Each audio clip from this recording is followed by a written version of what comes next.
Hello, hello. All right, looks like they're going to break off. I'm assuming that John won the leg. Should be an interesting matchup here.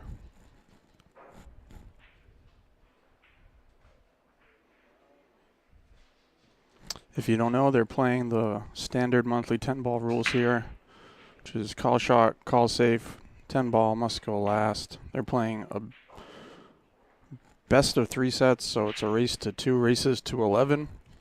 I don't think they're going to play too slow. The table's playing pretty loose, so it's not going to be like what that set might be like on, the normal stream table.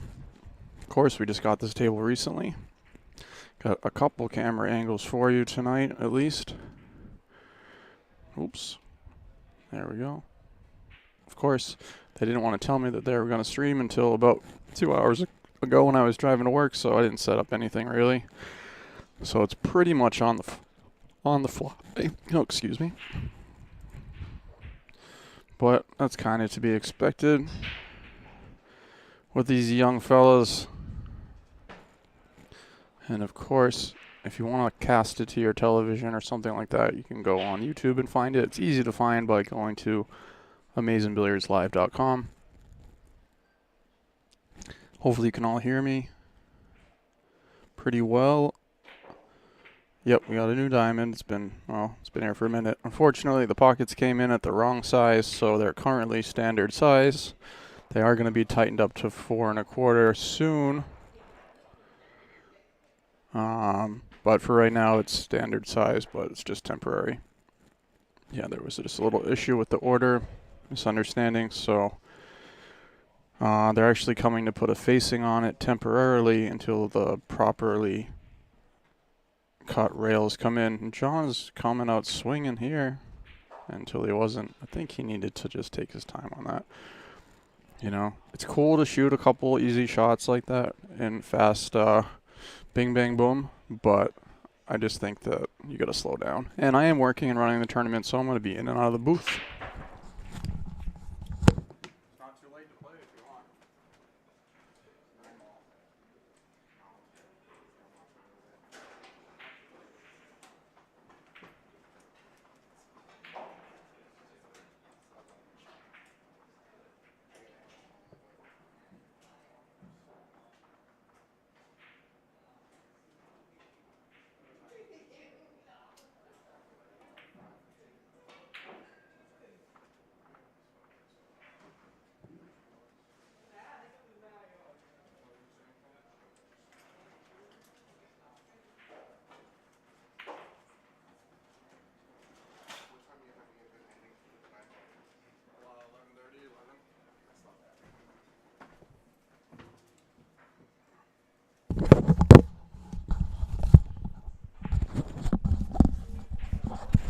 Okay, and of course we are still doing TNT. If you guys don't know, TNT is now just it's 9-ball now. It's races to 4 on the winner side, races to 3 on the loser side, and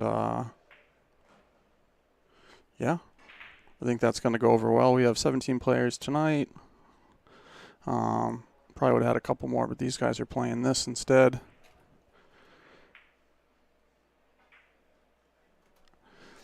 But yeah, going forward, TNT is just going to be 9-ball. So if you guys don't like 8-ball, come play 9-ball. We had 23 players last time, like I mentioned. So going to be pretty good, I think.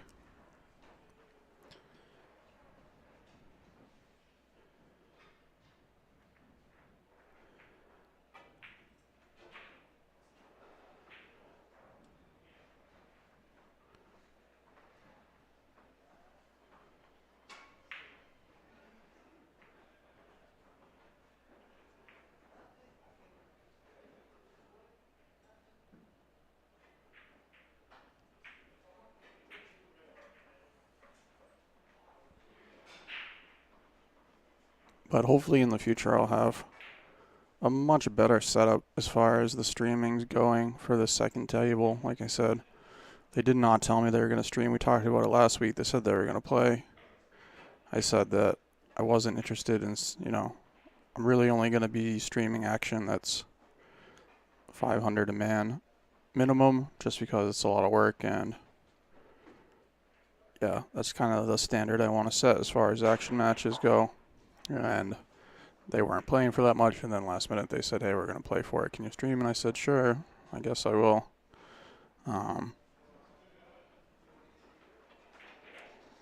So that's basically what we have going on here.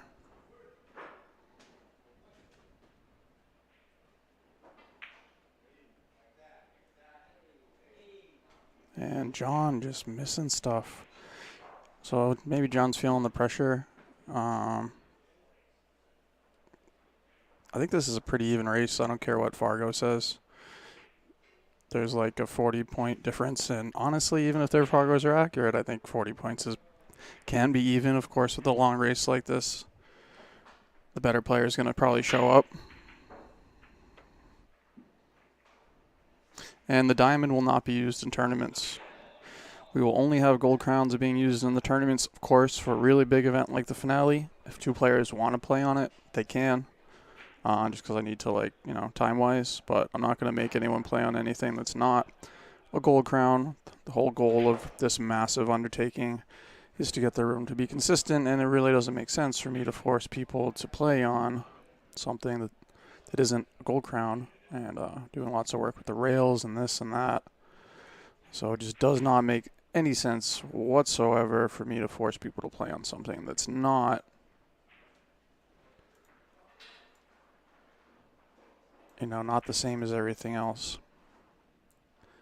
Now that we've done this undertaking. Before, I felt like it didn't matter because some tables were faster and slower than others anyways. But like I said, going forward, we're really is trying to set a different standard. So we'll see how it goes.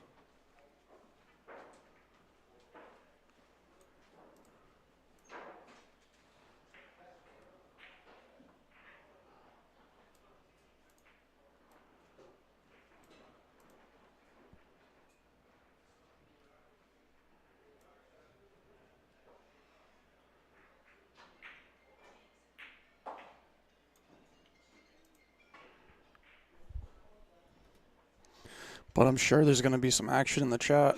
A lot of people seem to like Evan. I mean, it's going to be hard to tell right out the gate, of course. Jonathan kind of messed up that first game twice, so we'll see what happens. I'll try to have the chat up here as best I can. Of course, like I said, I am running the tournament, and if you want to watch, the tournament, someone else that's here for TNT, you can still by going to AmazinTNT.com. All the tables are streaming, or not all of them, but most of them. Like I said, I've just been doing so many things ahead of the big tournament in March and the finale, and we got a Joss tournament coming, so it's just tons of moving parts, and that's basically why everything's not on 100% right this second. So it's a work in progress. But I would say it's about 85% up and running right now. So like I said, if you want to see some matches, we got a couple good players here tonight. Quite a few, actually. We got Alex Gergovich, Edison's here, Walter's here, Ron Wheeler's here. So they're discussing something. Not 100% sure what they are discussing.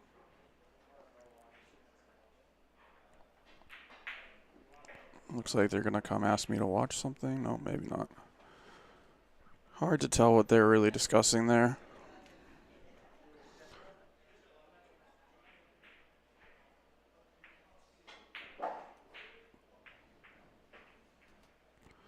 All right. So wide open layout. Like I said, this table's playing real soft. The class only a few weeks old, maybe like 2 or 3 weeks. It's hard for me to even remember. I'd say it's like, a couple weeks old. I think they installed this the Monday after Thanksgiving, so it's like 2 weeks, right? So it was a bad hit. Okay. Well, I didn't see it, and they didn't come and ask me, so it's kind of on them. And we got 43 viewers here on Facebook. That's pretty cool. How many we got? We got 15 on YouTube, so we got about 60 people watching. And again, If you enjoy the stream, you want to donate, I do appreciate it. I am making tons of upgrades to the room for tournaments, for streaming, of course, even just putting the diamond table in. If you guys don't know, this is my table that I bought personally. Part of the reason I bought this table is because I wanted it, and another reason I bought this table is because I thought it would be really cool to do action matches on a nice diamond. We put the lights up and things like that. Of course, I got this cool camera that follows them around. I'm just messing with the colors right now. But we'll get it going. So Jonathan, I think he just needs to, I like his tempo. I just think he needs to make sure to not run so fast that he trips, so to speak. And yeah, it's gonna be pretty cool once I get the overhead on this table, things like that. So this is the key shot. He drills it. He kind of cooked it a lot there. Again, nice bump there.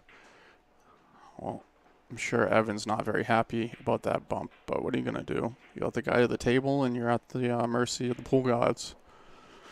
So again, if you guys share the stream, I would appreciate it.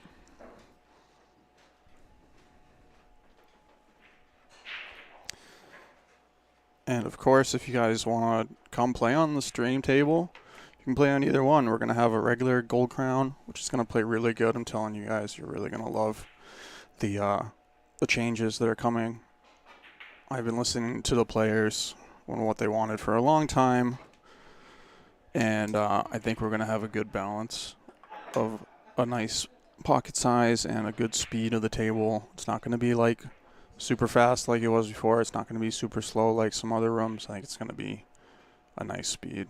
And, you know, basically I'm going to have it set up so you can play on either one of these two tables with a nice light. And, yeah, it's going to be good. It's going to be real good.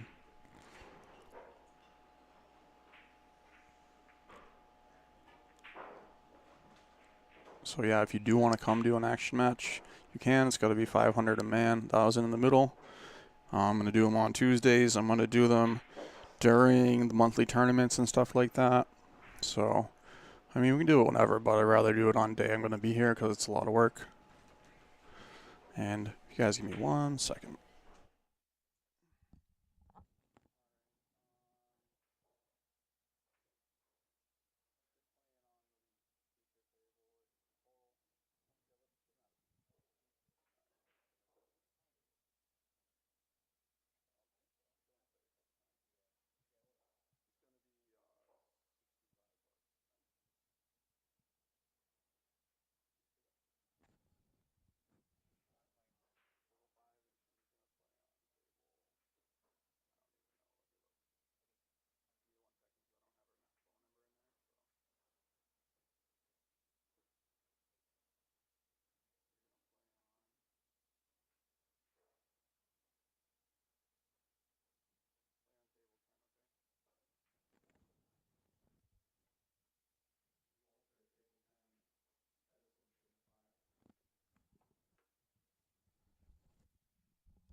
Okay, I'm back.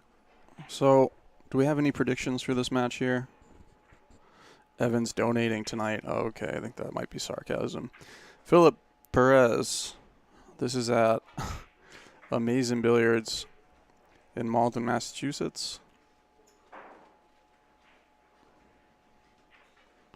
And again, guys, if you want to watch in a better quality over at YouTube, you can do that. And in the future, the stream's going to be better. Like I said, they didn't tell me. I didn't set anything up. I asked them last week. They wanted to stream it. They were like, oh, we're going to play X dollar sets. I was like, that's cool. I'm not really trying to stream that. Because like I said, I've just been so busy and it's a ton of work. So if they had told me that they were going to do something like this, I would have set up more cameras, had everything kind of going up. But they didn't, and this is what we got tonight. Not that it's terrible or anything. I just want you all to know. And of course, you can see up here if you want to watch any of the tournament itself, you can visit the little link up there, which is amazintnt.com, and you can check out some of the tournament itself. There's going to be a good match over here with Edison and Alex, who came in a little late, but it's okay. I said it was all right. First set, 11-8. So everyone likes John. Wow. I think I like Evan. He might fuck around. Oops. Sorry. It's my first time streaming, apparently. He might mess around and find out. But yeah, Steven, thanks. But it's really going to be so much better when I, actually take the time to make it better. But it's still good. I know that, but trust me, better quality is coming. Anyways, so, it's a long race, so maybe Evan thinks he's going to, walk over John or something. He's got lots of confidence right now, of course. The Fargos are going to tell a different story, and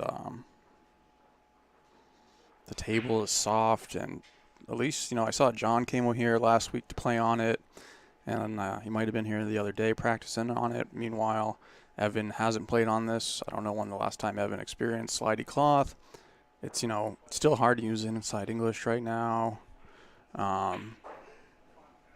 There's a lot of factors, but I think that if Evan can get comfortable and put a lead on John, we're going to see John start to, implode a little bit. But we'll see what happens, it's a long race. John has been in plenty of these matches. I think Evan's been in a fair share too. But I don't think Evan's been on so many that have been streamed, so that's a whole factor. I've played on the stream where I'm like, oh, am I going to shoot this and look like an idiot on stream? So I don't know if Evan, is that going to be a factor? So there's a lot of elements at play here. I think we can all agree on that.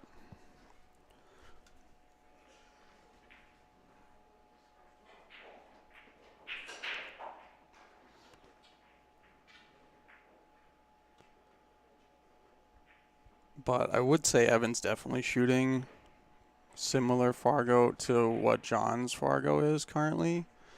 Evan thinks he's playing like a 600. I guess we'll see, right? I'm sure he has a 600 gear in him. He's been winning lots of stuff. Where's his cue ball? There's an example of maybe the new cloth getting him. He's looking, he's like, how did it do that? And that's that new cloth right there. It's not gripping. He wanted to put inside there, I would think, and get the second rail perhaps. So I think that's going to be a big factor. I really do. And the fact that John came and played on this table a few times is probably going to help him out. So we'll see. I know John didn't want to play for as much, but he ultimately did step up to play for the 500 a man. So I don't know if that will be a factor mentally either. Like I said, just so many things at play in this sport. A lot of them are mental. And maybe at some point I can get someone to come in here and commentate with me. But I'm kind of, to be honest, I'm a little bumming right now that I was not given the chance to set up the stuff for this match, but part of me didn't think it was going to happen, and it's all good though. A few camera angles doesn't hurt.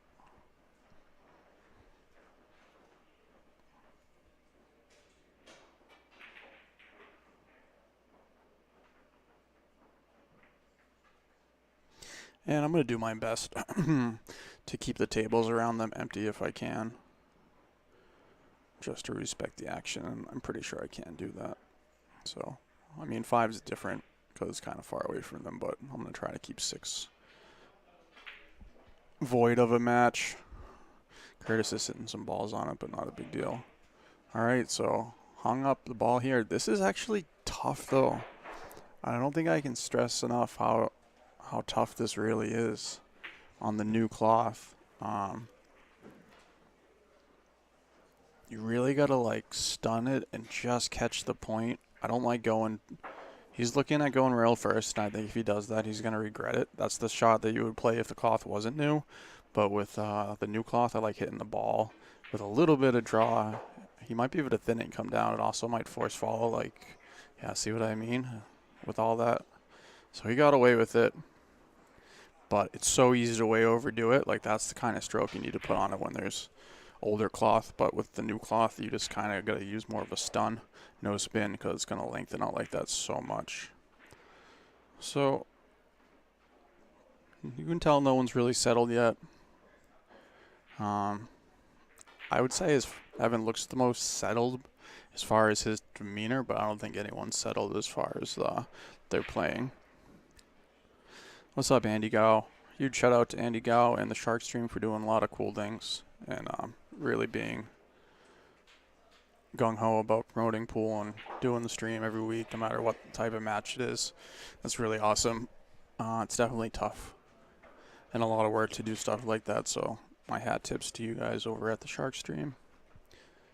And of course, everybody else who does streams, Chris Friedman, got Jody over at Strokers, and of course my good buddy Mike DeMarco, so. And others, you know, you got Friday Night Fights, or Lights rather, at Straight Shooters. I mean, everybody's doing their part to promote the game, which is really nice to see.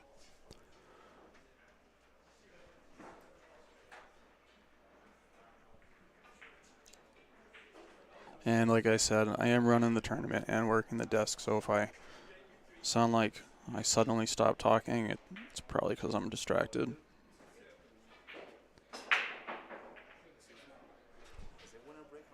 It's alternate break the whole tournament.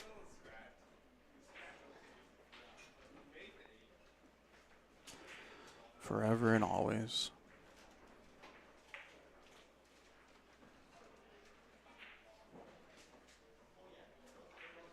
I considered going to winter break on the winter side with the race to 4, but I didn't.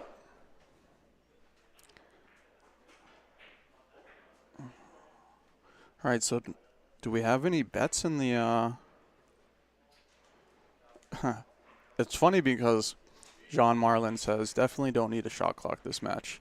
In the past, they both played pretty slow, but they've definitely sped up quite a bit. And it's funny you say that because both of them used to be really slow. Not 100% familiar with Evan's speed forever, but John's been playing my tournaments forever, and in the past, he really was so slow. And same thing with Evan. But I think they both picked up the pace, and that's kind of what happens when you get a little more comfortable. Every shot takes a little bit less focus. It takes a little less out of you, so you can kind of pick up the pace. And at a certain point, playing slow just hurts you. Even I personally picked up my pace, if you can believe it. No, I'm just kidding.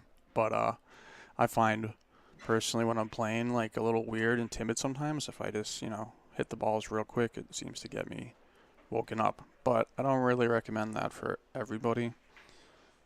If you're kind of a beginner or whatever, maybe it's okay to go slow and take that little extra bit of time. But when you already know what you're doing, you kind of just talk yourself out of shots. So.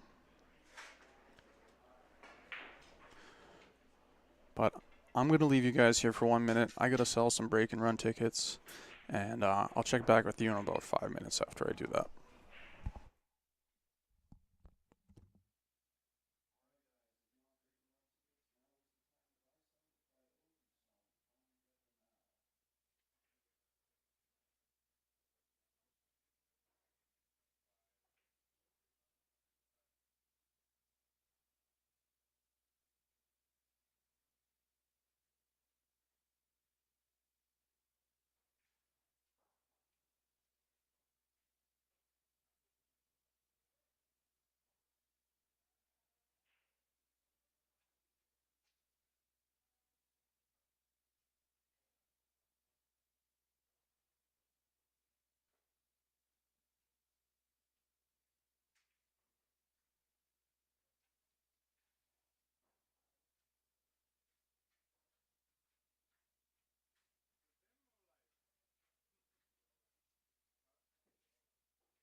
Alright, so from what I've seen so far, which isn't a ton, no one's comfortable. It's gonna be a battle. This could go all night. And of course they both come out firing really quick. And then, you know, what happens? They miss a couple balls and they're taking their time a little bit maybe, which isn't a bad thing. And if you guys don't know, they are playing call shot, call safe, no early 10 ball.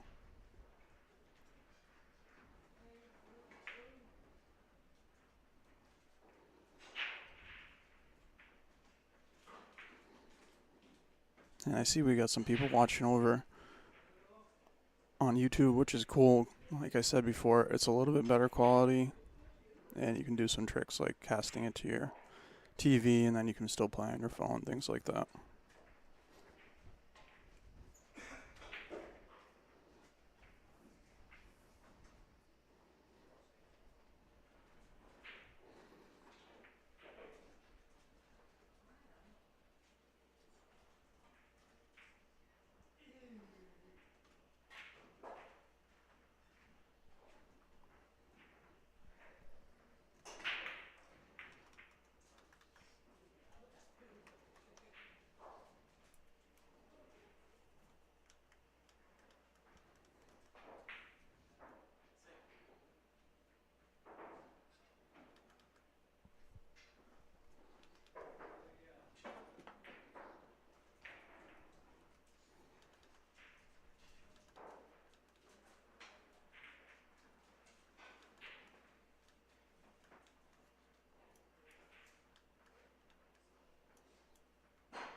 Alright, so you can see just kind of wiggling that one in.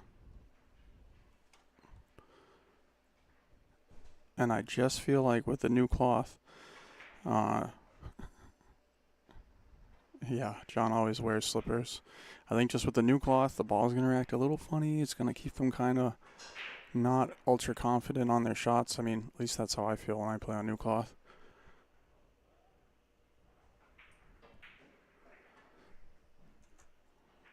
But the thing about new cloth is if you can get comfortable, it leads to playing really, really good. You know, if you can stay on the right side of the ball and things like that, you're going to play well. And if you watch a lot of pro pool, you realize why they're playing the shots they are playing once you play on new cloth. Wow. How sick is that? I was watching the replay, not the live there, but wow. So a couple bad rolls so far.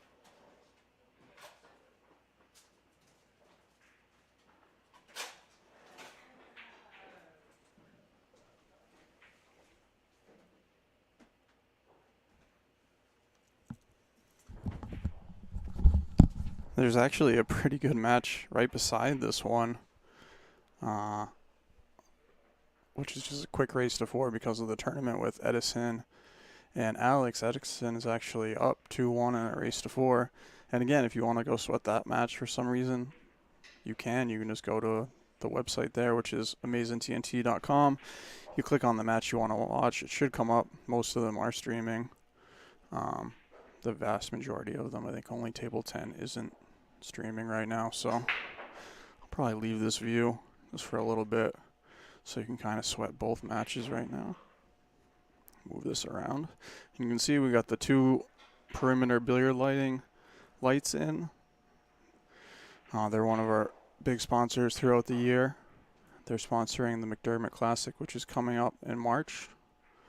And they donated a couple lights to the room and a couple, well, one actually, to give away. So we're going to be doing that giveaway. And if you're interested in a light for your room and you don't want to spend $1,000 or $1,500 on a Predator light, I mean, I recommend coming in, checking out this light, which I can give you a 5% discount off the website price. And I think when you see it, there'll be no reason to pay 2 to 3 times for the Predator light. I literally have a Predator light in the storage unit over here in the room, and I just prefer this light. Then again, if you want to buy a Predator light, I got one for sale. Alright. Shameless, I know. But no, for real, these lights are really nice. Yeah, it looks like Edison's up 3-1 over Alex. Alex did come in a little bit late, didn't hit any balls, so I'm sure that's a factor. I think he was coming straight from work. You know, I'm not sure what Jonathan thought about this set. I'm sure he knows about Evan playing well or whatever. I mean, it really should be tied up right now. Perhaps even Jonathan should be in the lead, but it's so early. I'm not sure what this is, but we get a block you miss. Ban from all live streams. Banned from page. Bye. Confirm. Alright.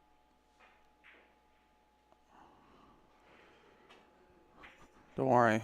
I took out the Russian bot. Sorry, guys.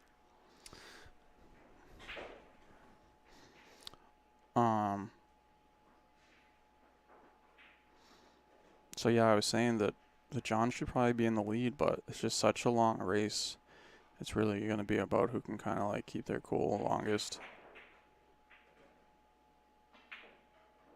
He's thinking about the bank. And I feel like when you shoot that shot, you kind of gotta... I know they said there are no two ways in 10 ball. That's pretty funny, Phil. You know, you can play two ways. Like, you don't have to... You're not going to lock up the guy or whatever, but you can play a shot where you can go for a chance to run out without selling out, per se. I mean, you might get put back into a safety battle, but you just kind of got to be aware of that.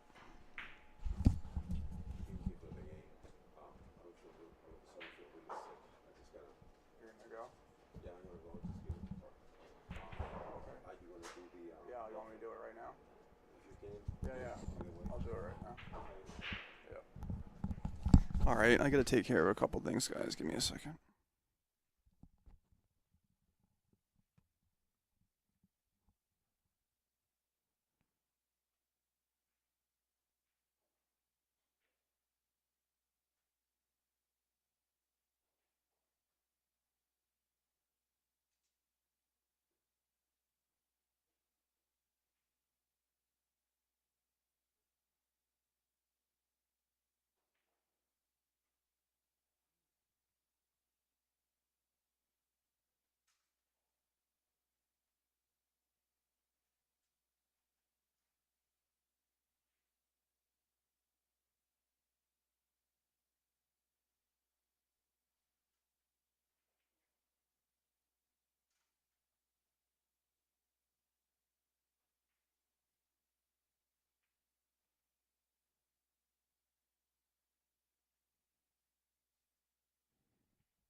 All right, Edison's doing the breaking run here for $50 a ball, so I figured I'd zoom in on it.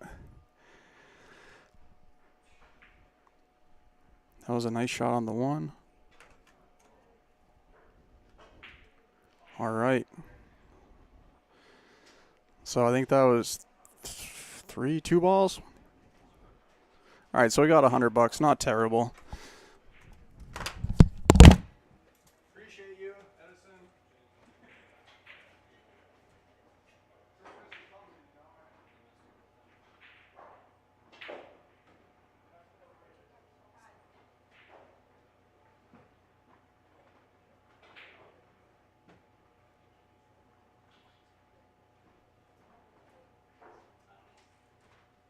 You're up on deck to you, Luca.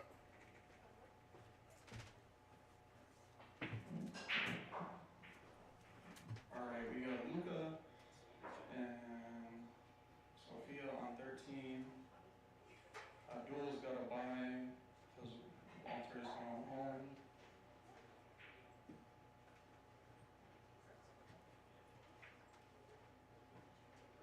Ron Wheeler and Alex can play on table 8.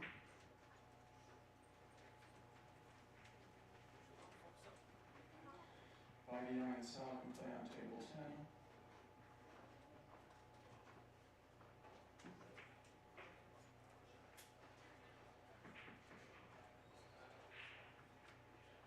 Edison and Bernie can play on table 7.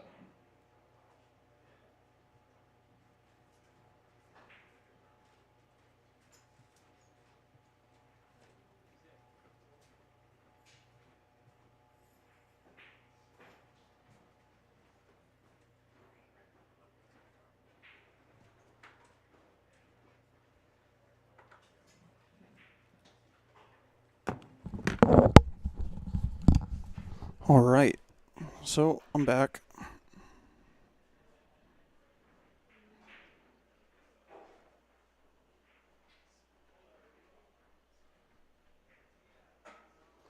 I am back.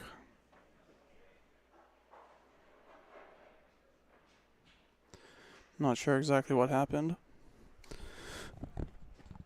but like I said, a super close match so far. I think this is pretty much gambling. It was the other one, yeah. And we have a total of 70 viewers for this match. Not bad. Not bad at all. It's actually closer to 85. That's what it is. Pretty good. Yeah, and let's check out some of these. Some of these comments. Justin says, it's nice to see the young guns getting in action. Or loving seeing the young guns getting in action. Wow, nice shot there from John. Think he got rewarded.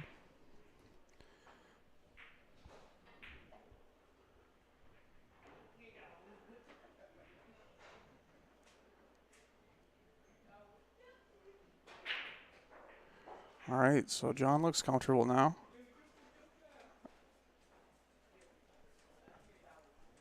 He looks really comfortable, actually. It's okay. It's 3 though. It's 3, right? Yep.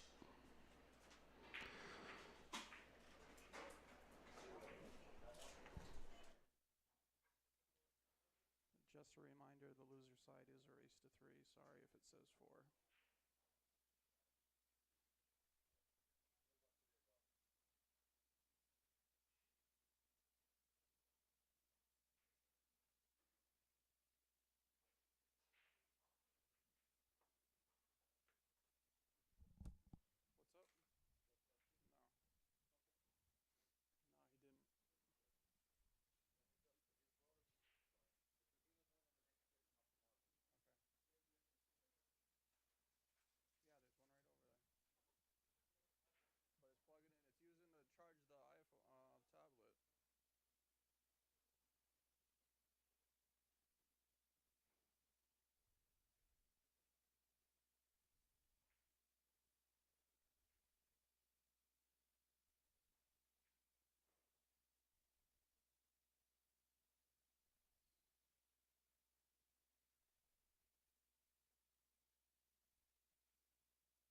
Alright, so it's all tied up.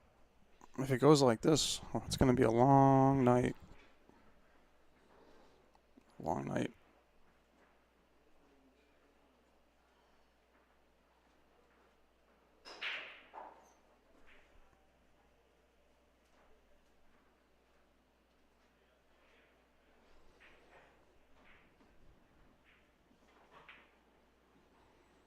Alright, he goes for a safe there, but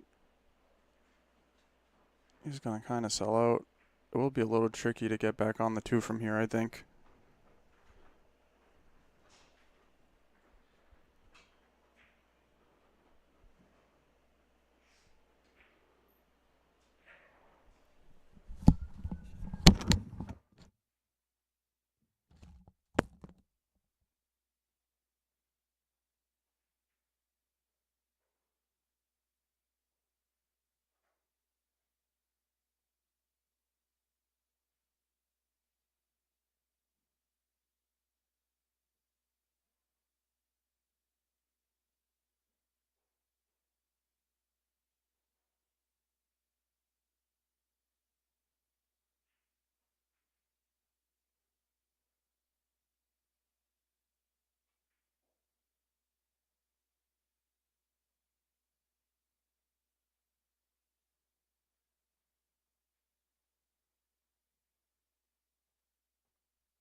So yeah, if it goes back and forth like this all night, we're going to be here for a long time.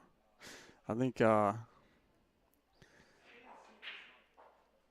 was G10 Patel who said this could take all night, and we'll see.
Let's see if this doesn't help volume-wise.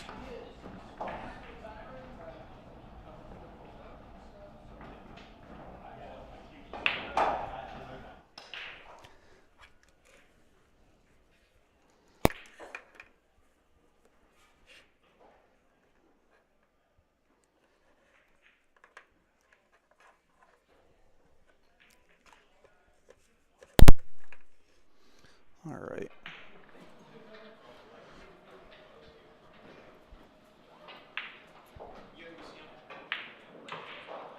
I think this should help. Hopefully. Oh, missed it. So yeah, I'd say that that's helping for the volume. Again, didn't have a ton of time to prepare for this, so hopefully that's all right.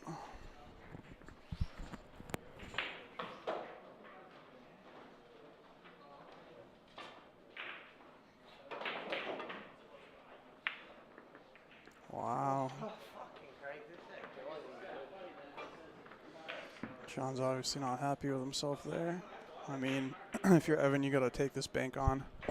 There's just no way around it. You just have to bank it. That's really all there is. It's all there is to it.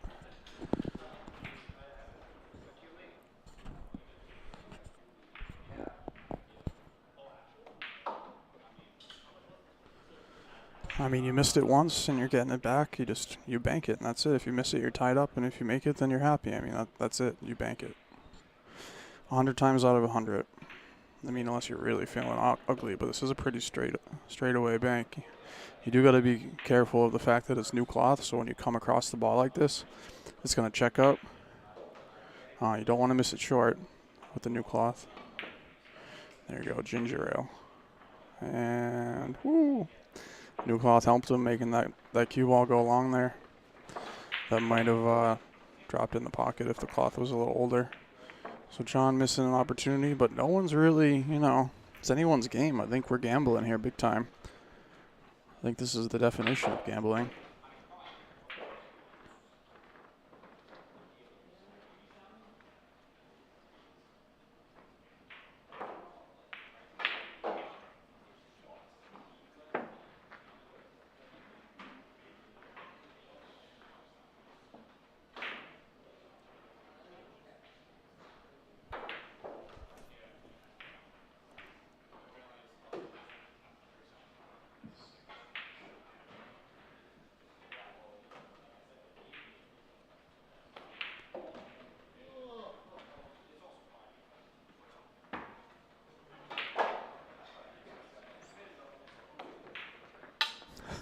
Phil Davis. Oh man, that's funny.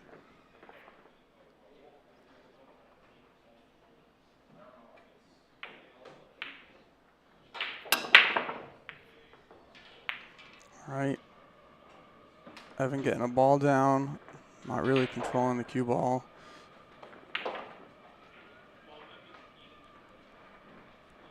Oh, I thought he got a ball down. I guess I was wrong about that.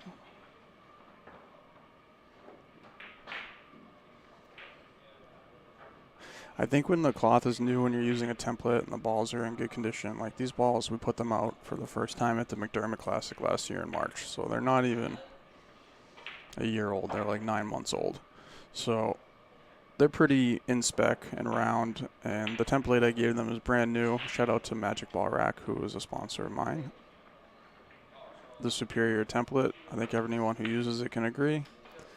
Always getting a tight rack. But where I'm going with this is, you don't need to hit it that hard.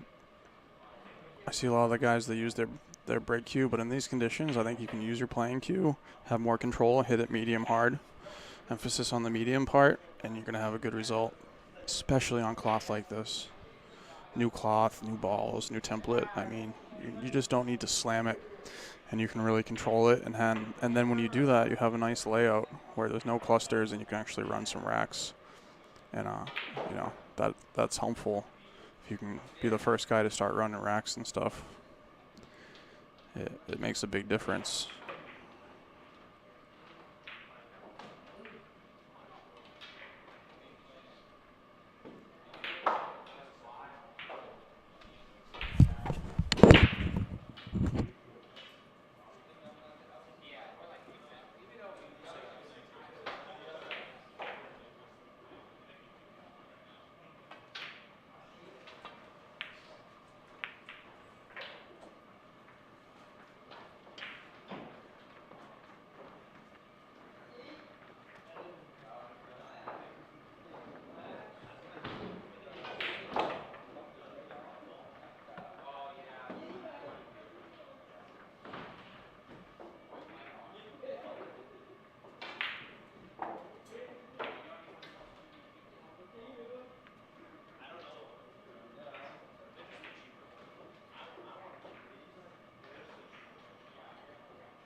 We actually have another pretty cool match here, which is a race to 3 on the loser side of the TNT tournament. It's going to be Alvin versus Alex Gergevich. Should be an interesting one to watch. So if you did want to sweat just that match, you could.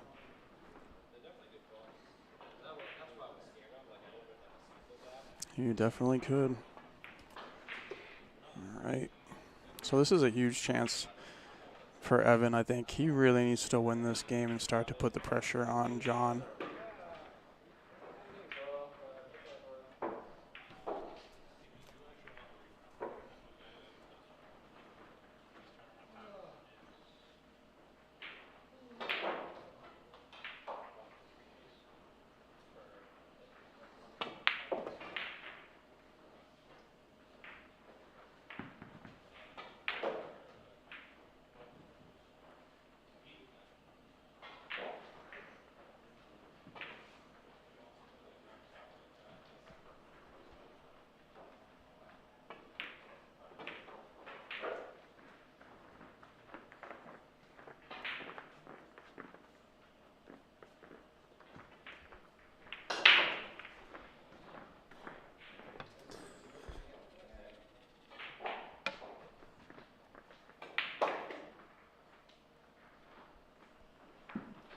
But again, if you want to watch Alvin versus Alex, you can. You just go to AmazinTNT.com. It should pull up the bracket. Except it would pull up the bracket, except I didn't make the link go there because I'm batting 1,000 today. But by the time you get there, it will be fixed. I promise. Always 1,000,001 things to do. But yeah, I just fixed the links, so yeah, you can go and watch those matches now. Forgive me. I don't think anyone tried to watch any of those matches, so it probably doesn't matter.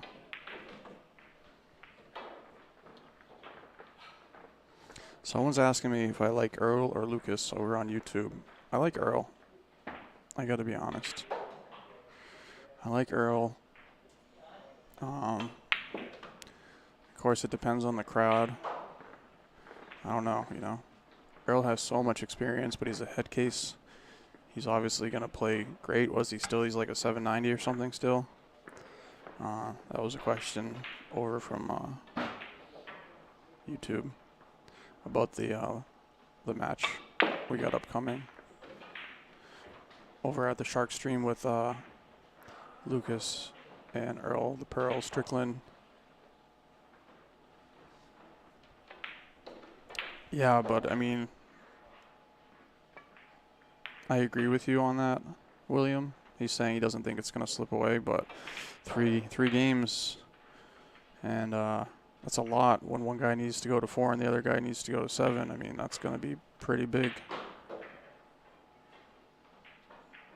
So the thing is, and I always say this when I do commentary, is you got to remember why you're down in the set. You're down because you missed a 7, an 8, and a 10 ball, or you're down because the guy's running racks on you, playing safeties, getting ball in hand and running out. You know, if it's not the latter, then you got to realize you're still in it. You just got to stop making unforced errors. So I'm not sure if John has, you know, if he thinks about that stuff in his mental game, but it's good advice for everybody to think about that stuff. So, I mean, he's missing 4 ball outs, whatever. The other thing you got to think of is there's a lot more pool to be played. You know, this could easily go 3 sets, so you can't lose a rack or get down a little bit and decide you're out of it because there's so much pool to be played. So all those things are easier said than done. Super emotional game. I think we all know that.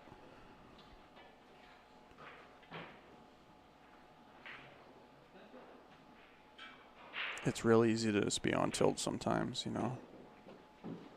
I'm guilty of that quite often, at least on the inside. Yeah, by the time you guys play on it, it will be 4 1/4 though, just to give you a heads up. It's not going to be loose like this. He's coming to tighten it up next week, and then I'm not sure where I'm going to get the original factory rails, but it won't be 4.5, so just be aware of that. It's going to play good, though. I mean, it plays good. It's just...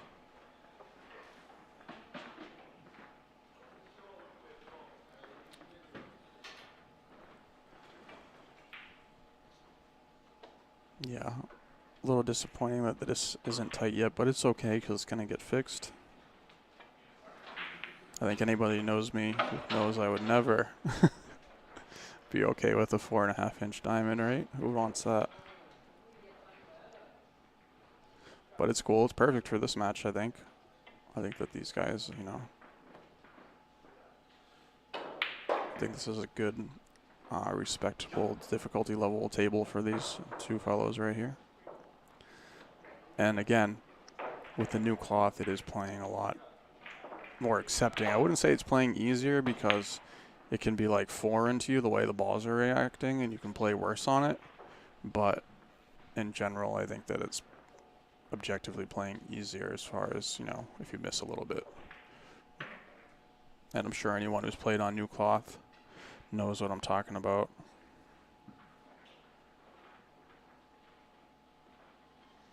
Oh yeah, did he? His ears are burning? Yeah, I mean, I probably wouldn't bet on the match, though. I want to know,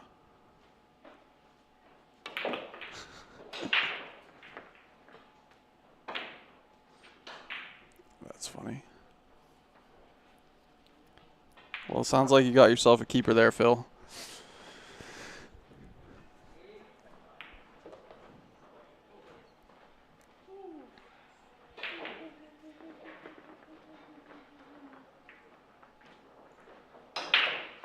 No, I'm supposed to potentially have an upcoming match over at Rax on Thursday. I don't know if I can play yet because I have jury duty in the morning, and I don't know if I'm going to get selected. Chances of me getting selected for jury duty are probably about the same as me running and getting elected for president, so I don't think it's going to be an issue, but you never know what the Commonwealth of Massachusetts will do to you, so...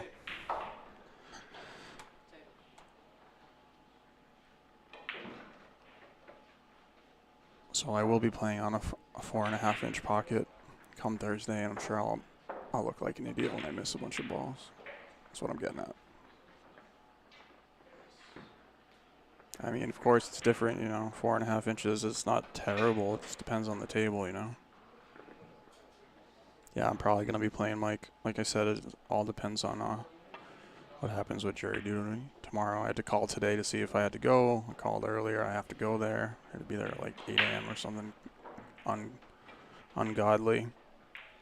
And then, you know, I don't know if I'm going to get selected, so I won't really know until tomorrow when I get out of there.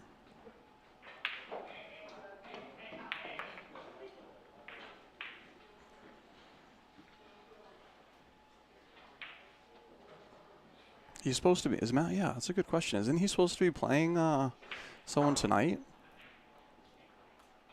Wonder what happened with that. Maybe that match never happened. I thought he was supposed to be playing Pete Bowman tonight for like quite a bit of money. I'm assuming that they're not playing because I don't think I would have as many viewers for this if they were. Could be wrong though. You never know. Meanwhile, Alvin's up 1-0 over here with the Alvin and Alex match.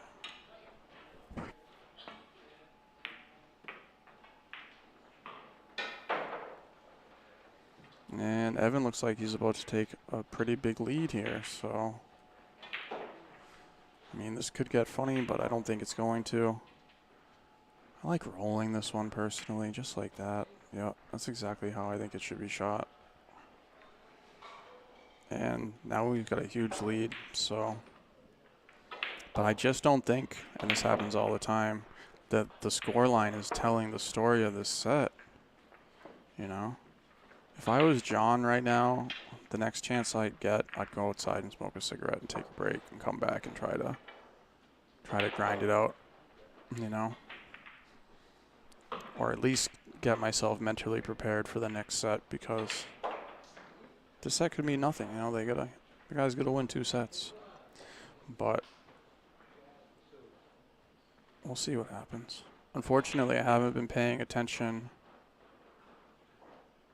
enough to see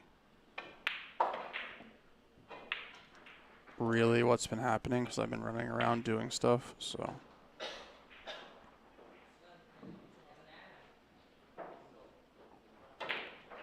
we'll just have to see.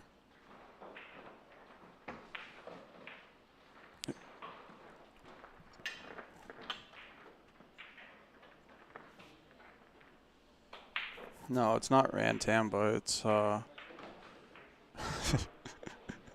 it's not Rantamba. It's Rantan's twin brother, Samat Sam. He's going to and he's going to Maine. That's tomorrow, and I'm pretty sure that's definitely going to happen. I mean, I know Samat's got plenty of gamble. That's the big match. I wish they were playing here. I'd just skip jury duty to watch that one. No, I'm kidding. But that table is very similar. They're playing at American. That table at American is really similar to the table at Rex. It's just like a regular 4.5-inch pocket diamond. I think they use the same balls, which are like, Super Aramith Pros, the measle ball, I want to say. And they use the same gray cloth. And the table plays similar. I do think that the table at American plays a little bit tougher than the one at Rax, and that's because they don't polish the balls as much. So, also that's Samat's like home room, so that should be a factor. And it might throw off Mike, he's been playing on maybe a slightly easier table, so he clearly doesn't like a tight table since he won't play anyone on one. So it'll be interesting to see what happens if he plays on a table that's tougher than what he's expecting. So yeah, I'm obviously going to be watching that match. Be curious to see. I think everyone's going to watch that match. I mean, that's some of the biggest action around in New England, or really, I mean, that's good action countrywide if you ask me. 5K a man. I'm not sure the details of the set, but I know it was posted online. And if you guys are watching and you got nothing to do on Sunday, we do have the monthly 10-ball tournament. It's the last one before the 5,000 added finale.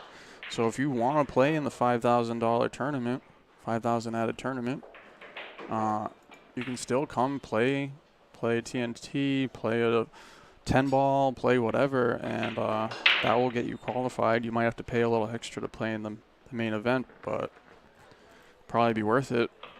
If anyone's out there hasn't had a single play yet, how it works is as long as you play one event, you can pay the difference. You need 3 events, so the difference is $50 an event. All that money goes to the prize fund of the main event. We had 106 players last year. I'm capping it at 128 this year. When we had 106 players, it was during Thanksgiving weekend, and that was a big factor. I think we would have got 128 had it been a different weekend. So I'm hoping that we will pull a 128 off in here. We have plenty of tables to do it. So we'll see what happens. And with 5,000 added and Fargo races, I think anyone can win. You guys might remember last year, Kevin Guimond and Lucas split. Right now, Kevin Guimond hasn't played at all, so I don't even know if he's going to be playing in the finale. But I know there's some people in the chat that might want to consider it. No, it's pre-registration for the finale. For the monthly 10-ball, you just show up and play. And that's this Sunday, so.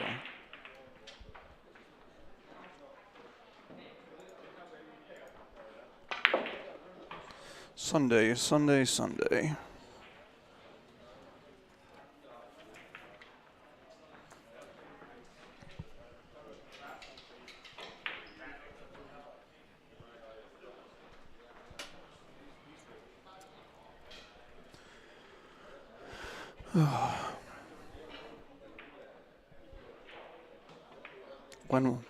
When will what open?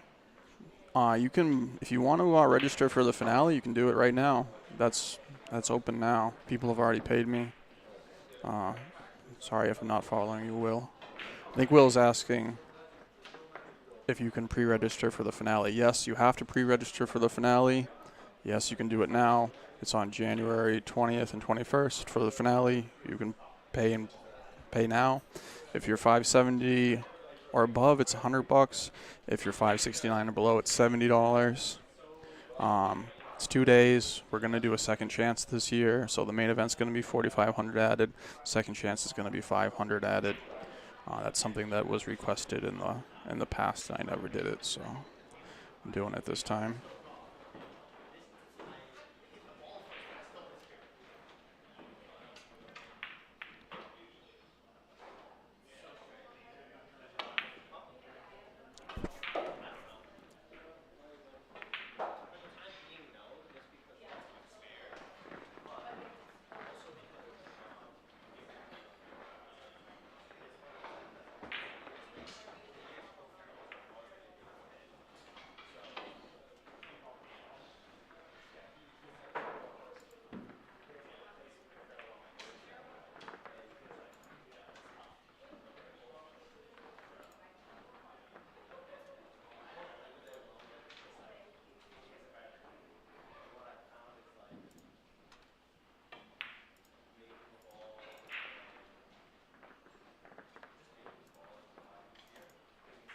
And if you don't know, this is what we're talking about.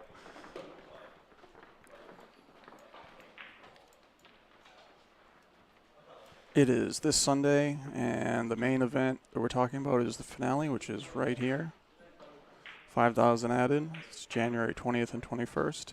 You need 3 plays, but again, I kind of gave people a way to get in there without having the full 3 plays. So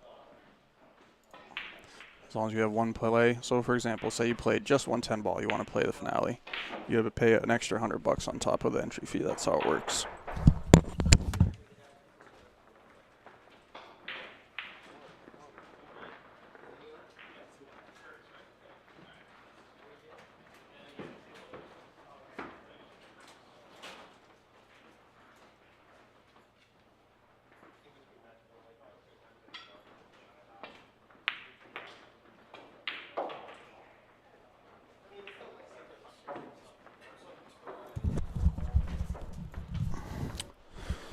All right.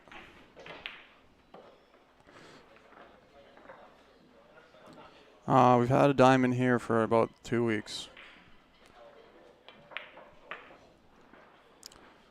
2 weeks. I mean, if Jonathan can get this game down, maybe break and run one, it's going to put a lot of pressure on Evan. He wants to stay off the rail here. He should be good.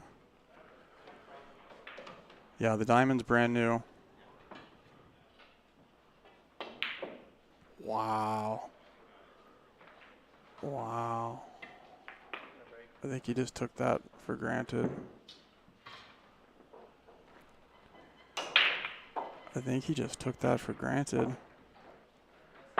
And seen kind of a little bit of that.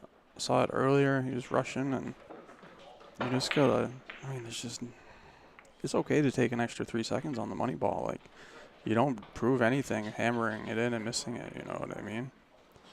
I don't care how easy the money ball is. I'm always taking my time. That's the diamond. I mean, this diamond's playing easy. You're probably never going to find a diamond with 4.5-inch pockets playing easier than this. Like I said, the cloth is 2 weeks old. Everything's sliding in. It's not playing that tough, you know. He just shot it into the point, and if he didn't fire it, he probably would have slid in. It's definitely a bummer. Meanwhile, it's 1-1 over here with Alex and Alvin. Oh, Alvin's missing ducks, laughing about it though. And again, if you guys want to tune into any of these matches, we got Curtis versus Luca on table 8. You can just go to the bracket, which is amazintnt.com, and just click the match you want to watch. Doesn't get too much more straightforward than that. Now, this is the table I wish they played on, except I think we would be at, like, score to be 3-3 because it's so tough.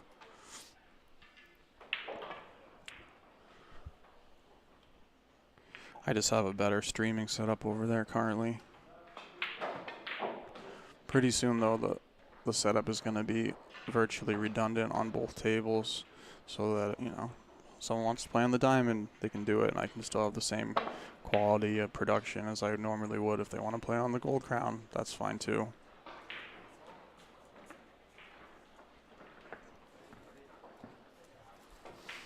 But we'll be curious to see what happens in the next set. I mean, it's a shame because he really could have made something happen there, but I think it's a little bit going to be too little too late no matter what happens in this set. But I think if you go back and watch this set, John lost it more than Evan won it. I don't know if anybody agrees with me. Like I said, I haven't been paying attention 1,000%, but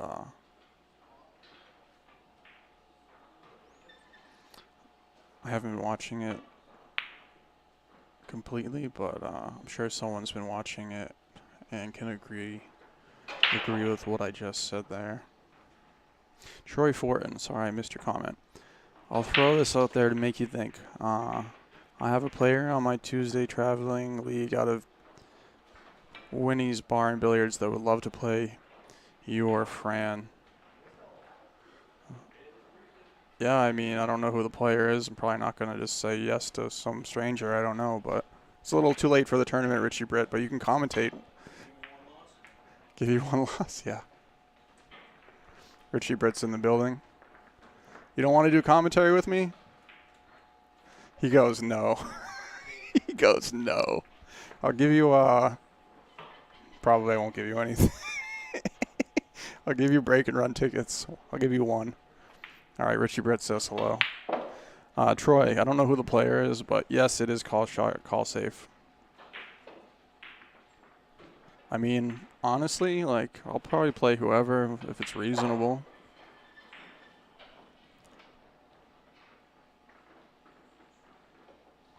It's obviously going to depend on who it is, of course.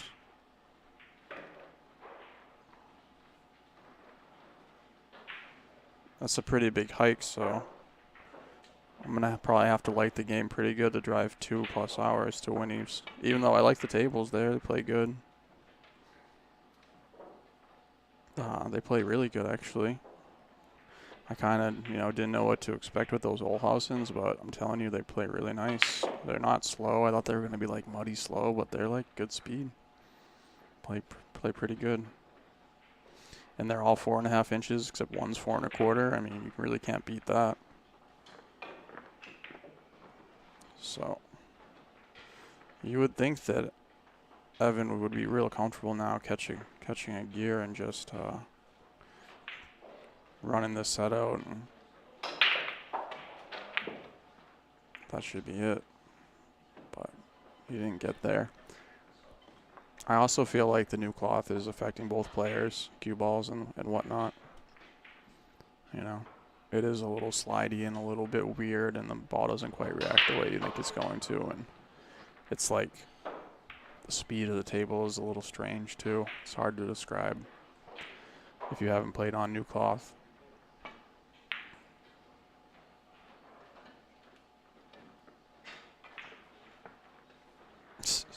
I mean, I said I'd go there. I just want to know who the guy I'm playing is first. I think that's okay.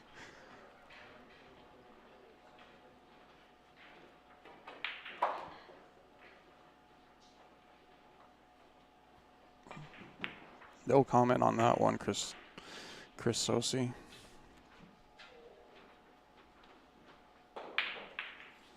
All right. So he's going for straight draw here. Got to watch the side. Wow, he hit that good. He hits that nicely. All right. Can he get this one down? Let's find out. Yep, wiggles it in. He praises to Lord Jesus after and turns to the camera and smiles. Well, at least he's got a halfway decent attitude about it, huh?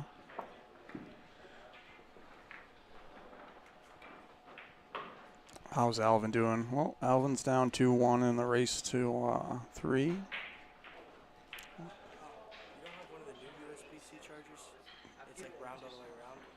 USB-C is USB-C, dude. Huh? USB-C is USB-C. Those old USB-C chargers, then these are the new ones where it's round all the way around. I don't think it matters, does it? It does, because the other ones are like flat on one side and then shorter flat on the other side. I don't think that's how USB-C works, dude. I don't know, man. Apparently not.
Well, I believe that it's the title of the match says 1,000 in the middle, but I could be mistaken on that.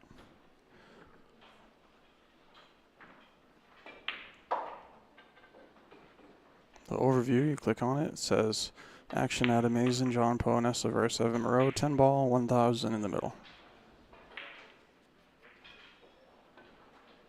And it gives you some more details there if you want to know. So if you're ever watching a match and you don't know the details, you can always hit overview. That's if you're watching on Facebook, of course. And if you're watching on YouTube, similar.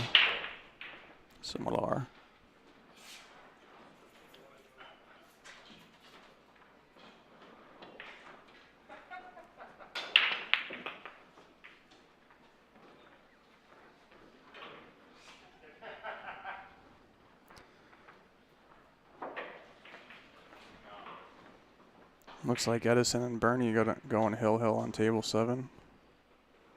All right, John, a chance to pull closer. And man, you got to really think about what's happening right now on that 10 ball from earlier and how if he gets close and falls short, it's going to be kind of a bummer. But like I said, I don't really know that Evan won this set so much as Jonathan kind of lost it. But it's not over yet, of course. Notice he didn't hammer that one 100 miles an hour, did he? So with the new cloth, you really just want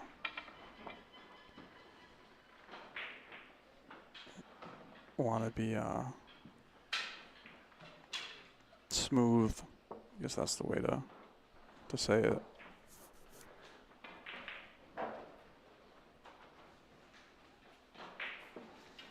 And everyone loves this table.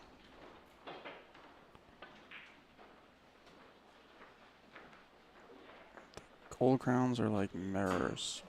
Yeah, I've heard people say that, but I've never been playing and had an issue with it. Personally. I've heard some people say it, like a handful of people, but it's never bothered me ever. It's weird, but I definitely have heard it be a concern.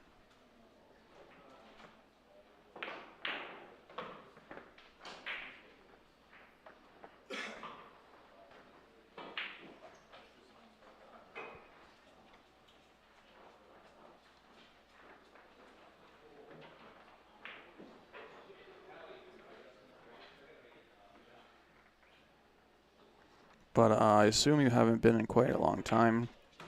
Chris, we've made so many changes to this room over the years, so.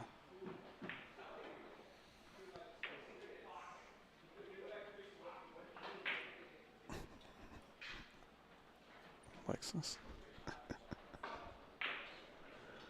All right, we got hill action over on with Alvin. I don't think it's gonna last long though. I'm pretty sure Alex is gonna get out here. It's 2-2 and a race to 3. Yeah, I think it's gonna be all she wrote unless he gets a little funny, that's kind of the definition of a little funny. Yeah, that is literally what a little funny looks like. Now he's got to decide, is he going to go 3 rails? Is he going to check it? Is he going to go 1 rail with spin and come back and then hit this rail again? We're going to find out.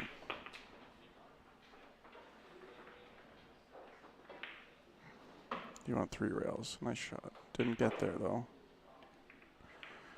Oh, a little drama. A little drama. He's got to watch his cue ball. I'm talking about the Alex match here. Gotta love a little drama.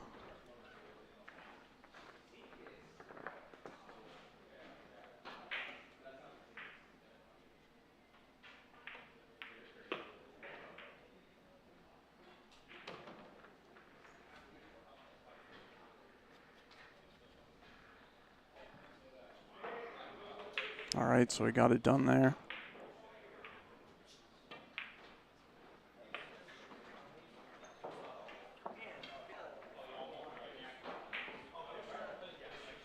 We go back to our main match. And wow, John's pulling close. I mean, he would be within 1 right now if he hadn't missed that 10 ball. I mean, and it's more than 1 10 ball. It was at least 2, so maybe John can come back. It is going to be tough. I mean, Evan's going to do whatever he can to get on the hill now, because that's just going to be such a crazy amount of pressure. You know, 2 games versus 1, it's just, even just mentally, it's such a huge difference. So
all right. It's very frustrating when I have players in the tournament and they don't look at their phones or text messages and they don't get to their matches. And then even worse, when I have a player that's at the table for 15 minutes and doesn't tell me that their opponent didn't come. Fortunately, I have live scoring, so after a while I can notice that 0-0 and been a long time and go check on it, but man, I just don't understand why someone wouldn't come get me after like the first 5 minutes. It's okay. I like to thank technology for helping me survive these tough times. All right, we got a game here. I mean, we really do. We got a set. It doesn't have to end badly for anybody who's named John.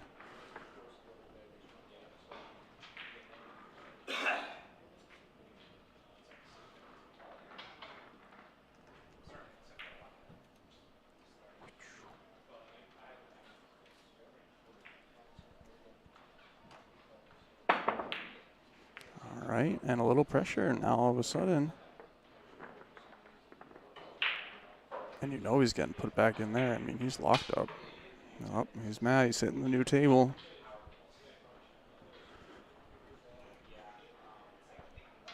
He's upset. Who can blame him? But yeah, this is what I mean. This is what pool's really all about. It is really all about putting pressure on your opponent. That is the name of the game. You know?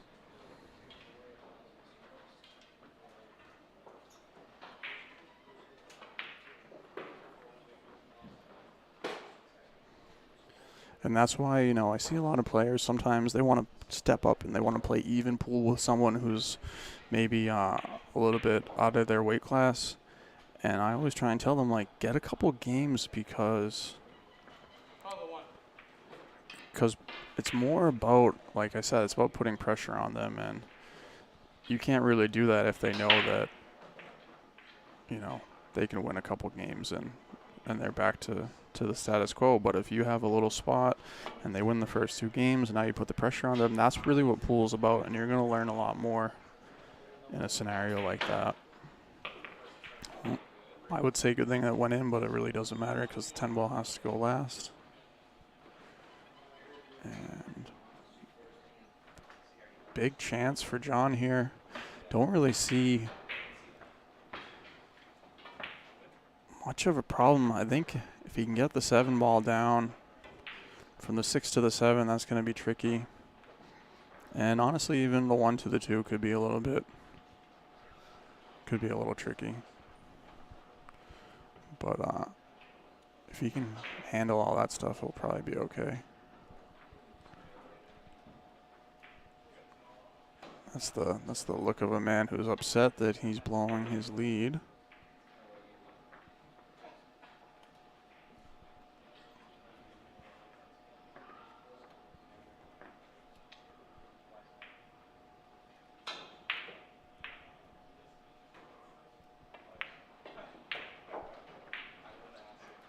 All right, John came up quite a bit short there. I think he should have played that a different way. I don't hate him taking on the bank here, but maybe he just plays a safety. It can be frustrating, I'm sure, to have to play a safety on your second shot with ball in hand after this, you know, the position he was just in to pull within 1. So he goes all out on the safety. Kind of ties it up. So even if he gets ball in hand from here, which I don't think he will, because I'm sure Evan's going to jump it, the run out's still going to be tricky, because I don't think the 2 has a pocket anymore. Yeah, I agree, Sohail. It is anyone's set, but yeah, it'll be interesting to see what happens. We're going to say we can all agree on that.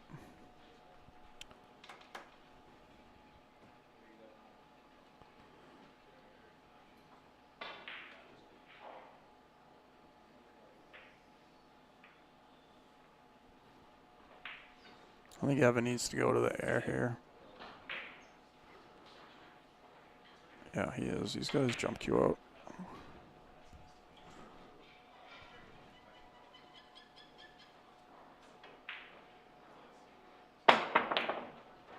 Wow, that's a nice hit. Wow, that's pretty great from there. I think he can see it though, but wow, that's really nice. Well done.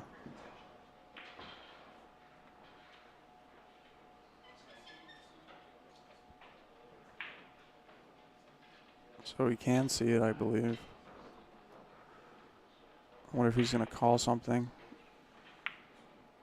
Okay, he went all out safety there. Left a shot. And you can see the 3 goes by the 9, so all he has to really do is just make this. Maybe put a hair inside on it so it doesn't open up and scratch, and should be pretty good. He doesn't want to get straight on the 3, but because of where the 9 is, I think that he could play a ticky if he got straight to get up table. Nah, he's got plenty of angle here.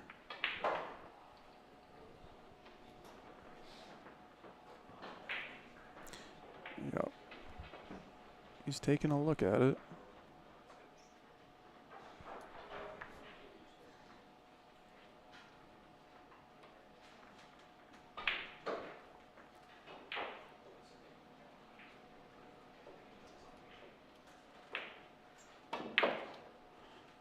Yep.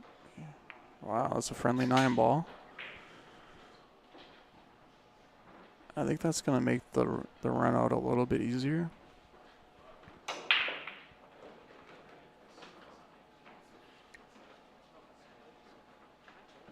Maybe not, though. I like to hit this ball with a little outside. Personally, I feel like you just have a larger window if you can get in between the 9 and the 10. But that's just my preference. I mean, the other way, I just think you have to watch the speed so much more. But he hit that great. I mean, he hit that perfectly, so nothing wrong with that.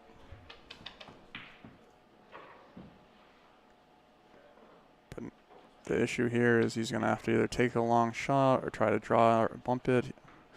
Go force foul 3 rails, then he could miss it. He decided to take his medicine and hooked himself. So maybe trying to get too much out of that.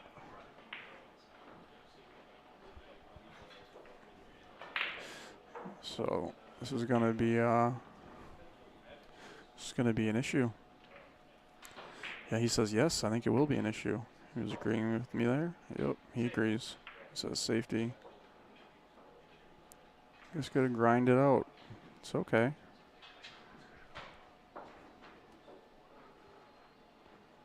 Real easy. Don't want to double kiss this. Got to use outside. Don't want to overhit it. And that's how he played that pretty well.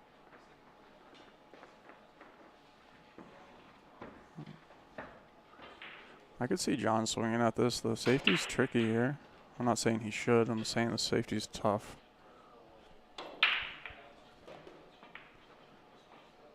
Looks like he did go for the safety.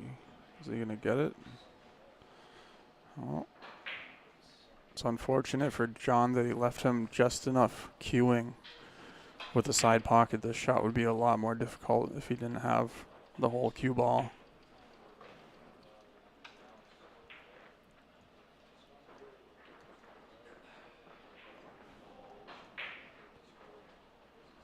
And he definitely does have the whole cue ball, you can see here.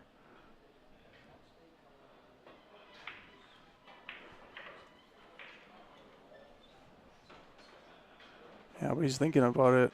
I think he needs to go outside English and take the shot into the corner. That's what I think he should do. He's jacking up, which is going to not really help him on this new cloth. Good shot. How's the speed? He's all right. Now he's going to have to kind of contend with the side pocket. I'm not saying that the scratch is there. I'm just saying he's got to watch it. That's all I'm saying. It's easy to hang this ball up by rolling it. Oh, he did not. He hit it really well. All right, it's going to put him on the hill. He's probably going to feel pretty good if it goes in. All right. So I think that's all she wrote for the comeback. Could be wrong, though.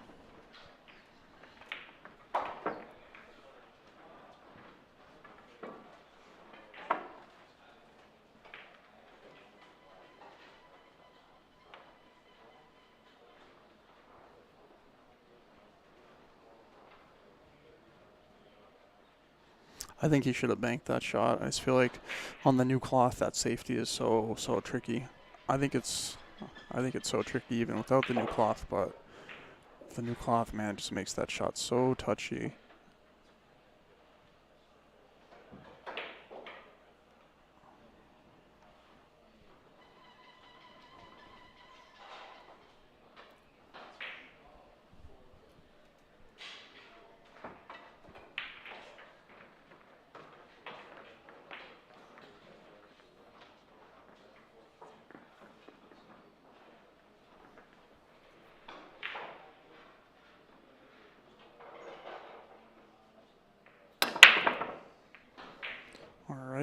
getting a ball down.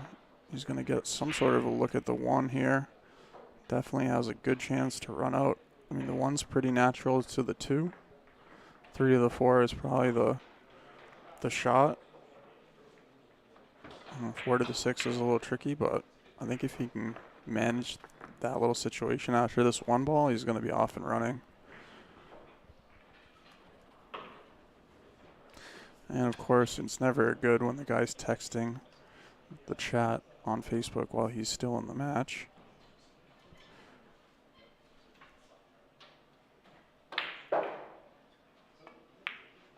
He goes to the corner. All right. I thought he would have went to the side just because it would have offered him such a better shot on the 2 ball after. You know, but the new cloth should make this a little bit more manageable. He's just going to come back and forth and probably leave an angle. Nice shot. Wants to bump that if he can. All right. So I'd say that's just enough angle. You might want to go rail first here. Try to float over to play short side on the 4. I think if you try anything else, you're going to get stuck in traffic. Or he could try and straight draw back power stroke with the new cloth. And hopefully he doesn't hit the 6 ball. Looks like he's, wow, nice shot. Really great shot. A little angle and a bump. So this is still challenging. I think he has the scratch angle. Unless he wants to go to the top left, which would be so tough. I don't know if he can get past the side. You can see he's got this little weird angle that's going to bring him right to the side pocket.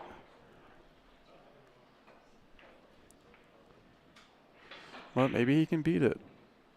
Maybe he can beat it. Yeah, you can tell he was too worried about the scratch, so he wasn't willing to cut it. All right. John doesn't have to be out of this yet.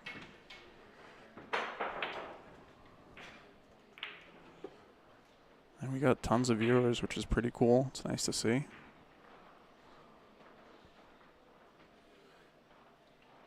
We got about 100 viewers between Facebook and YouTube. It's right at 100, I'd say. 99, we'll call it. All right.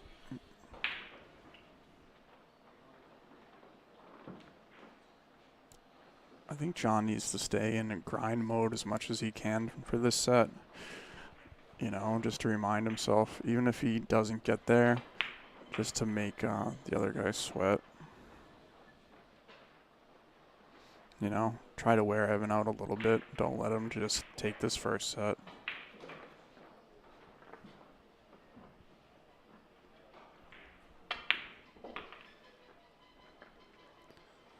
All right, so he's kind of on the wrong side here. Shouldn't be that big of a deal. Jacking up, I don't love it, but I guess that's what he's going to do. Yep. Oh, is he going to get away with it? You know, I think he should have just rolled forward there. And he's talking to himself. He's saying that's what I've been doing the whole set, and it's true. I mean, I just don't think he needed to jack up there. I think he could have leveled out, rolled forward. And then Evan, I think he's just got to watch out for the side pocket here, or he can swing it. It's up to him. He swung it. He definitely overcooked it. But all right, big shot here. Big shot here.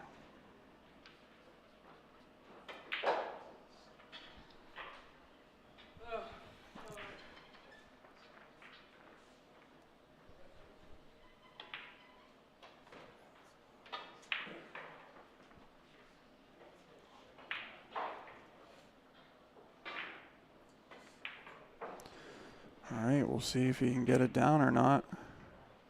I think he doesn't have to worry about anything except pocketing the ball. I don't think it's going to open up enough for him to scratch or anything. Well,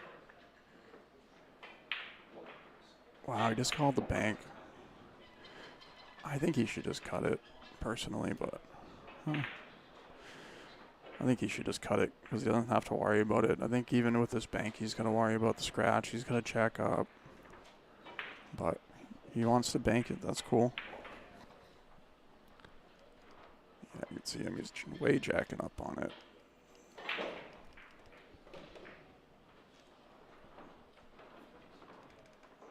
He's going to come short.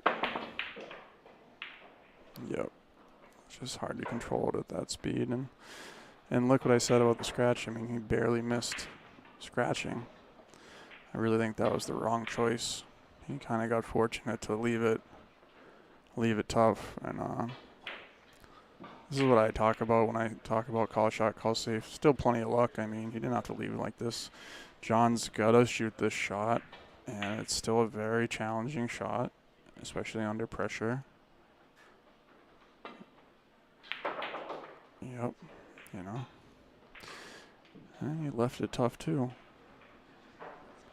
And same thing with Evan. I mean, he's got to basically has to shoot this. I mean, he doesn't have to, but I'm sure he feels like he has to. I like to shoot this in the top right corner personally. Could dig on it a little outside. Or at least that's how it looks from the camera angle that I have. Of course, when you're at the table, it's different, right? Wow, this is turning out to be a pretty good match. I'd like to see some more of this. I'd actually like to see John win the next set and have it go the distance. I think Evan maybe thought he was in a really good game here, and it would be kind of nice to watch him squirm. Squirm, is that the word? You know, just a reminder that you got to put the balls in the hole to win, right? Can't just win because you're the quote-unquote favorite. Whatever that means. And he's looking the other way. I think there's a potential for a scratch here, but he should be okay.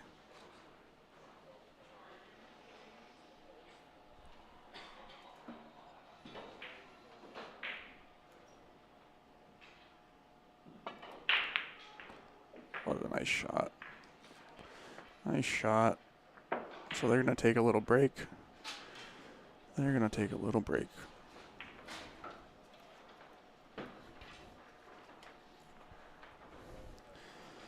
And we're going to be right back for the second set. It's pretty quiet here in Malden. Tournament's finishing up.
Just do it that way. No.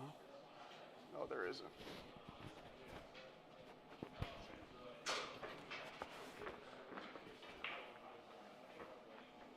You escaped that one, huh? Looks like you escaped that one.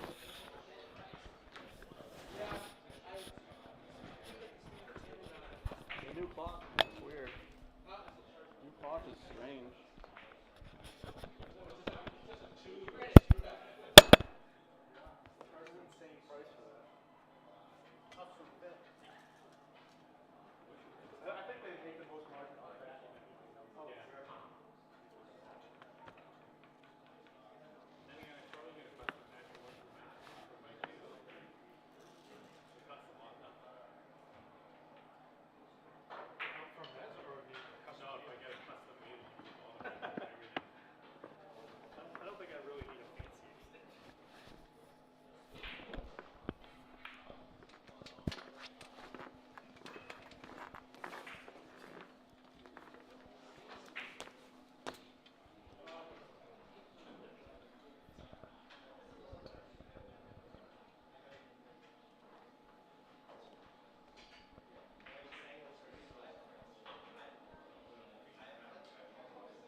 Good news is you got like 100 viewers. I wish you guys would have told me to.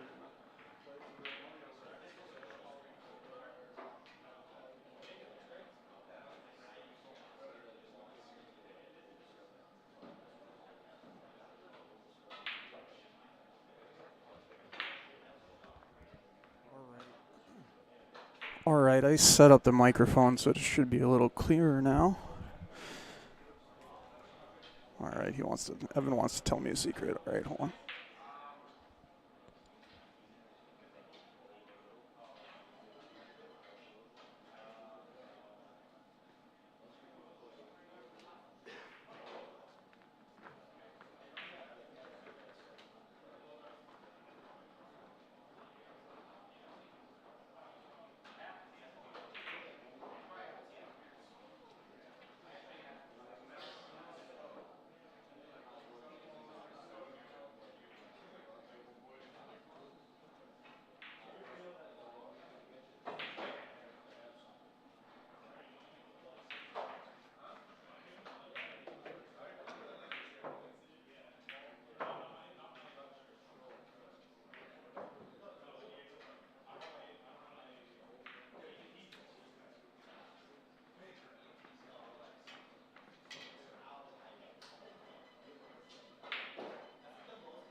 Alrighty, so they're back.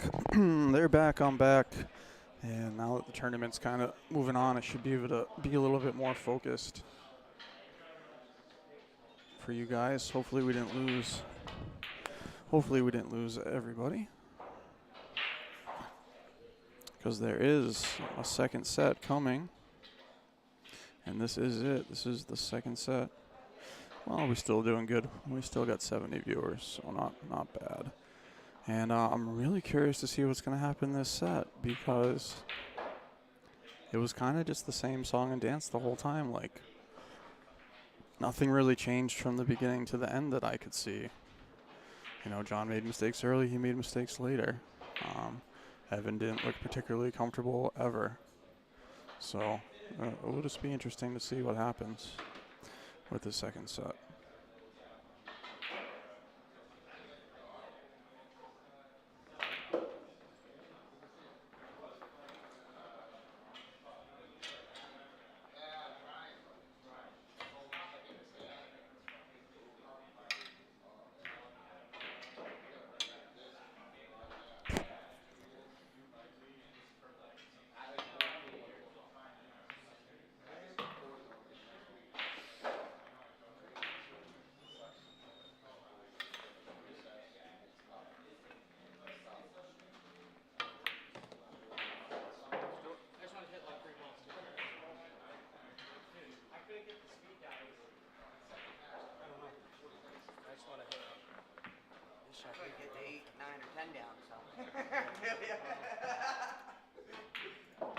Well, they're all laughing now.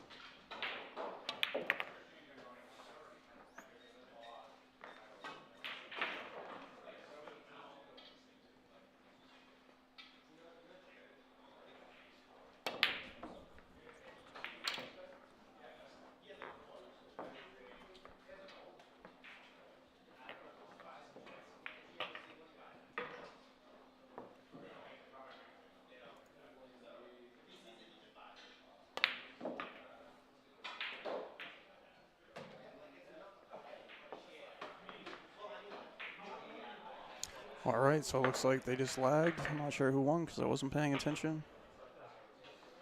But I'm sure I'll be able to figure it out when I see the guy who broke the balls. And again, if you're enjoying the stream and you would like to donate, I do accept donations. And if you'd like to know what the donation would go to in this respect, I want to get a nice overhead camera for this table to match the nice overhead camera that I have on the other table. So then, like I said, in the future, we have basically the exact same stream quality on both tables in the front here. So if you want to know where the donations will be going to, that's on my list for the next thing to have a project money towards. And another thing we're working on here is having the large TVs for the brackets. We're going to have that for the finale. Me and Zach and the digital pool guys have actually been doing some testing on that front this week. So by the time you guys come in for the finale, you should see 3 large televisions with the entire bracket on it. And that will be at all the tournaments for next year. And I think everyone will really enjoy that. And of course, if you can't donate, if you subscribe, that's just as good. It's arguably better than donations, so I can appreciate that if you could do that. And at some point, I'll try to get someone in here with me, so it'll be a little bit less dry. So I know it can be tough.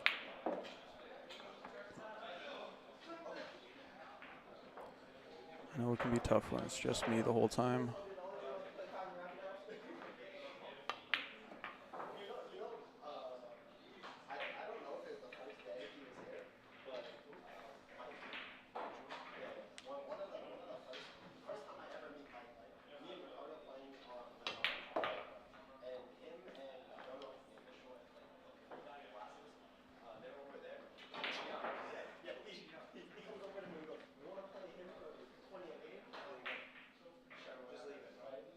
All right, so hold on.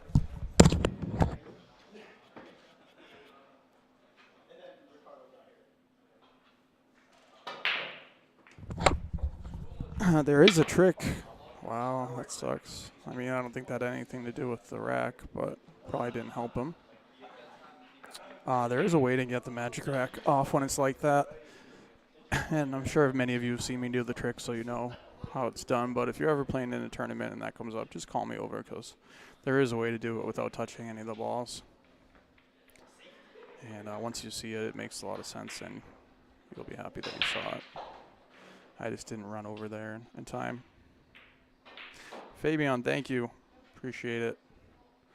Definitely, like I said, plenty of upgrades coming in the future in all regards. Tables, streaming, all sorts of cool stuff.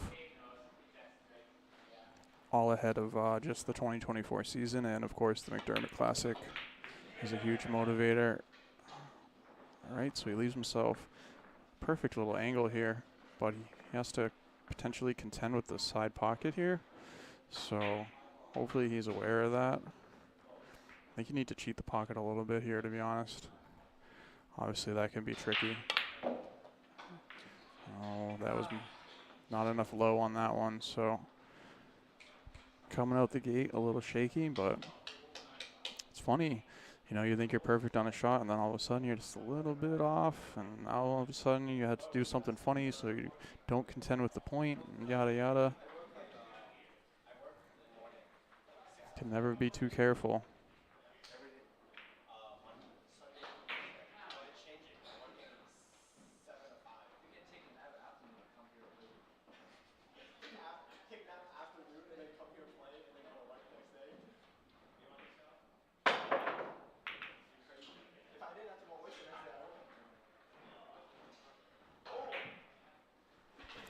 So I wonder if he's going to go for the bank, because early, well, he can't reach, so he's definitely just thinning the ball.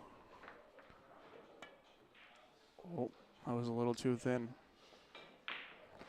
A little too thin, as they say. So John needs to get out here. Not like I think he wouldn't get out here, but man, he just needs to get out here because... And I don't like the way he's playing this. I think he needs to play this 2 rails. I think this is a recipe for just the wrong way to play it. But, alright, he did okay. He did alright. I was a little concerned with like the speed of the new cloth and stuff. I personally like to play that shot 2 long rails.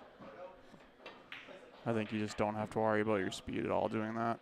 You just come into the second rail and it bounces off. But he knew how he wanted to play it, and he got it down, so.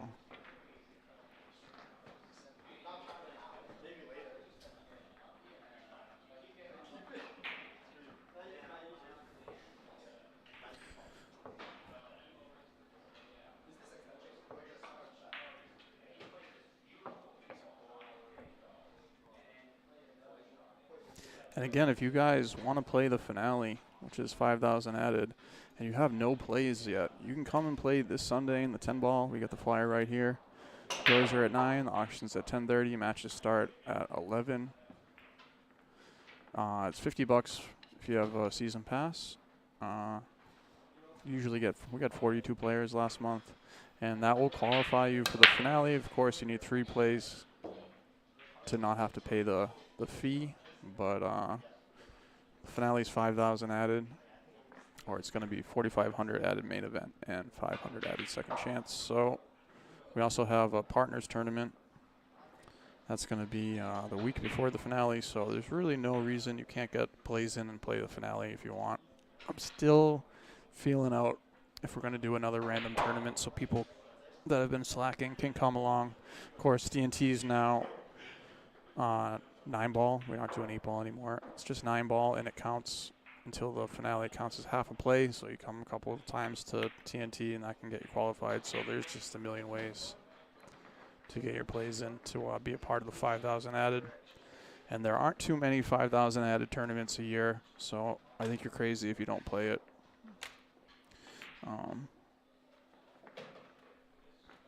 But yeah, that's that. And like I said, we're doing stuff with the tables soon. Everything's going to be 4.5-inch pockets. All the tables are going to play really similar. If you've been here in the past, you know some are fast, some are slow, and we're just getting everything proper, real proper for the pro matchroom ranking event that's coming up in the middle of March. It's the McDermott Classic. I'm sure you all have heard of it by now. And we're actually doing a whole week-long tournament. We're going to do a 1-ball, 1-pocket tournament. That's going to be sponsored by Steve Booth at onepocket.org and his book, The Art of One Pocket. So pick up that book if you haven't. And we also have $1 Million Products sponsoring a big chunk of the 5,000 added towards the 1-pocket tournament itself, amongst other sponsors. And if you're interested in sponsoring the event, reach out. We also have Perimeter Billiards Lights is sponsoring it. I think I showed these fancy lights earlier right here. I mean, they're pretty sweet. If you haven't seen them, they're nice and bright.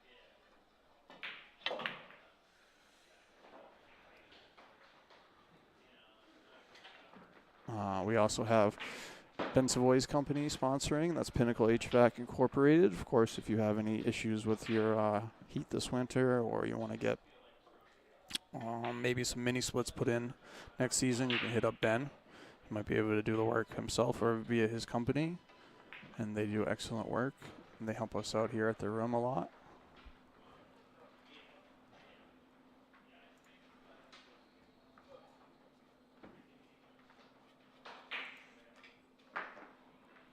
And, of course, Digital Pool, making all this cool techie bracket stuff possible and updating things all the time. I mean, when you guys see this cool bracket wall, you're gonna be happy that it exists, and it's all because of Digital Pool. And, of course, all the multi-table live streaming and just being able to go to the bracket and click the match instead of having to sort through a bunch of stuff on YouTube. That's all possible because of these guys working really hard and putting out this currently free bracket software that literally gives the 5-ball to every other bracket software in the world. So, all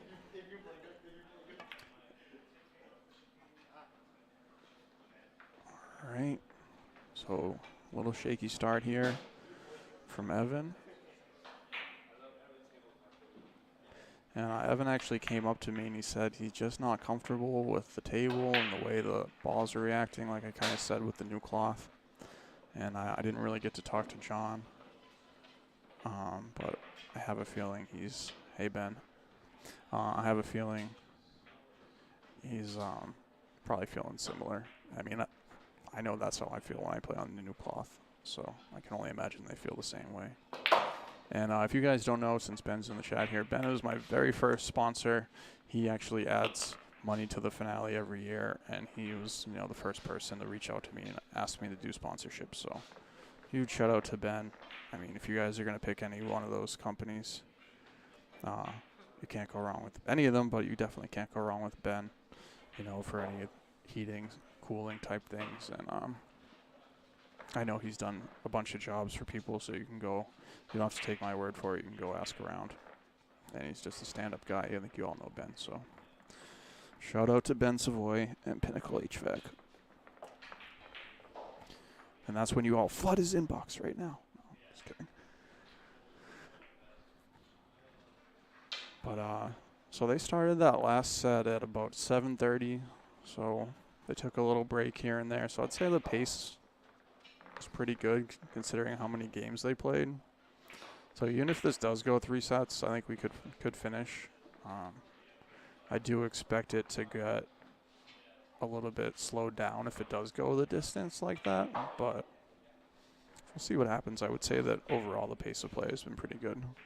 What was the score to that? Was it like 9-11 or something like that? 8-11. So they played 20 games in 2-ish hours. It's pretty decent, I would say. I'm not crying. You're crying. That's too funny. All right. So ball in hand scenario, but the run out is really challenging. I mean, he's going to have to shoot this 4 ball in the top corner. The only good thing is if he can get straight on the 4 from here, it should be kind of natural from there, but just these first 3 balls, 2, 3, 4, it's going to be tricky. I don't like how he's playing this. I think he should go the other way. Looks like he's actually playing a safety. I disagree. I mean, I guess that's pretty good, but I just feel like he should have taken on the run out there. But I think we're gonna see him jump over this, jump kick it.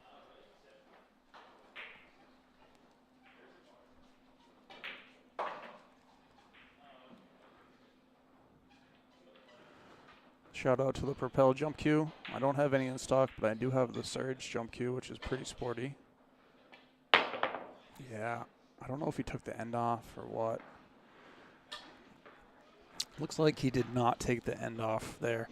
If you are going to do those really up-close jump cues with the Propel, and I see this from players all the time. Corky, it's the second set. Evan squeaked out the first set. And Jonathan wants to get him on 3. So if you are going to do those really close jumps, I do recommend learning to dart. But even if you're going to do it the traditional style, you've got to take off that end piece. I mean, it comes off for a reason. It's just going to be so much easier to get those really short jumps. And then here he kind of, I mean, it's okay. Obviously, there's some pressure on this hit, but it should be pretty straightforward. I don't like him jumping it. He really needs to kick this, especially considering how he didn't really do a good job of his jump a second ago. And he still didn't take off the end piece. So I really think he should kick this one rail. He should be a really high percentage to kick this one rail. But he likes the jump here. I think he's going to regret it, but we'll see. Yeah, I'm telling you guys, just you've got to take that end piece off. And darting is just so much more efficient. But let's see what he's got. Yeah, and he's way over the ball. I don't see this ending well. Yeah, I could tell he was never going to get up. You just don't need to jack up that high for a jump like that. I see that happening all the time. And when you come over the axis of the ball like that, you always want to be cutting the ball in half on the jump. And you could see there that he's kind of like the line of the cue is really like 2/3 through the ball, and you're never going to have good time jumping the ball like that. So that's your 6:49 Fargo tip of the day from me.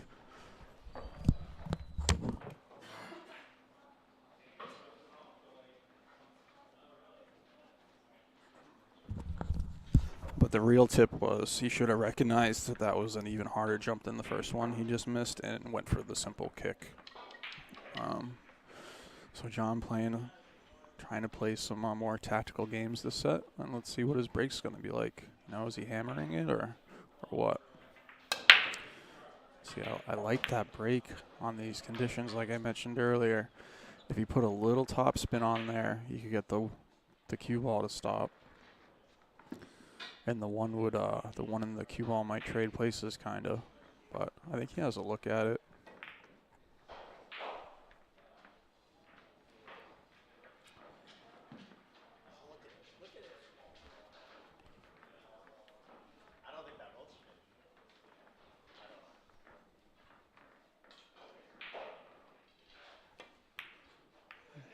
Overcut it a little bit.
Alright, sorry about that.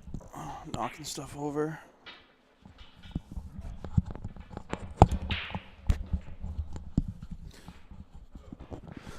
Okay. I was trying to see if I couldn't get this main camera a little zoomed in, but I can't. I can't. It's okay.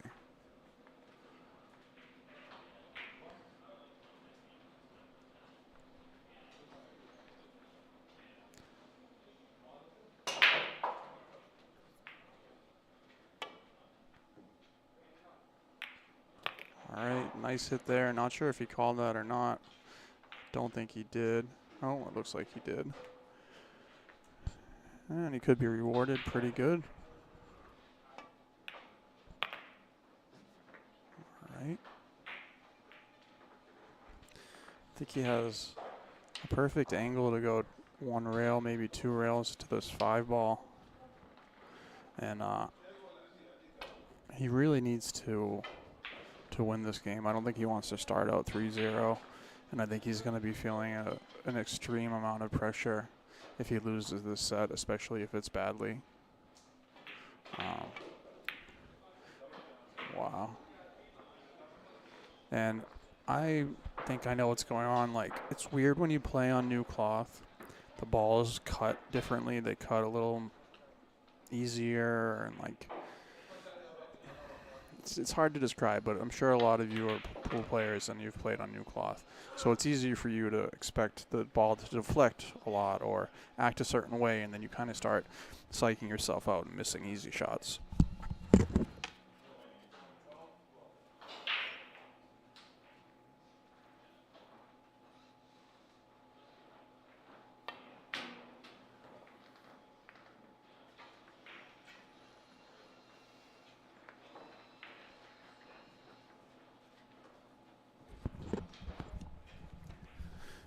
All right, John got a little roll there, but he made a nice shot, and then he just missed that one. So got to bear down on these tough ones. You could see he moved his body kind of a bit there.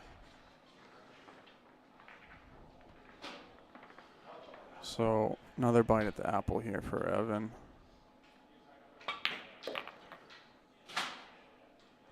And I think if Evan can recognize what shots are going to do what with regards to the deflection and using your English on the new cloth, and start to recognize why he's missing and make a small adjustment, he's going to be okay. But a lot of the times with worn-in cloth, you kind of need to put a little something on the ball to get it to overcome the friction of the old cloth. But that doesn't really happen as much on new cloth. It's kind of like point and shoot. So as amateur players, we're playing on worn-in cloth all the time. It can be hard to let go of that little bit of helping English we put on or whatever. And I'm sure some of you know what I'm talking about.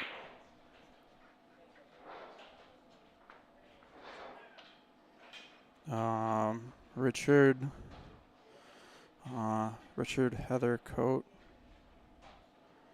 I'm sorry to inform you, Mr. Heathercote. I'm sorry, I can't read the thing because I can't see the whole name. Heathcote. Sorry to inform you that Sweet Money actually passed away a few days ago. So, rest in peace, Sweet Money. Obviously a huge staple and character of the pool community. Definitely a friend of mine, so yeah, unfortunately, Sweet passed. So yeah, sorry to be the one that told you, but yeah.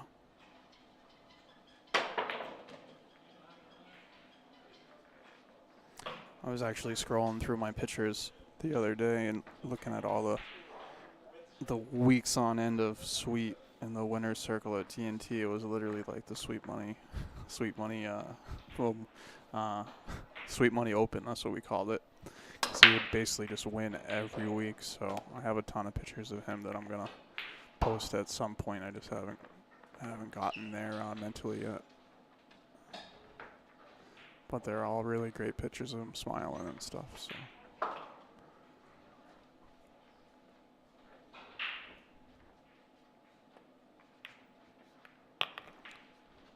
All right, back to the action though. Evan, good look to run out here. A little bit funny with the 7-8, but should be okay. Or is that the 4 ball? I can't even tell anymore. Oh, that's the 4, okay. So that makes it a little bit more complicated. He's gonna have to play the combo. I think he just needs to get over and give himself a look at this. Use the bridge. Don't try to do anything crazy. Just look at it. The 2 is right there. All right, this is fine too. He's reaching over here.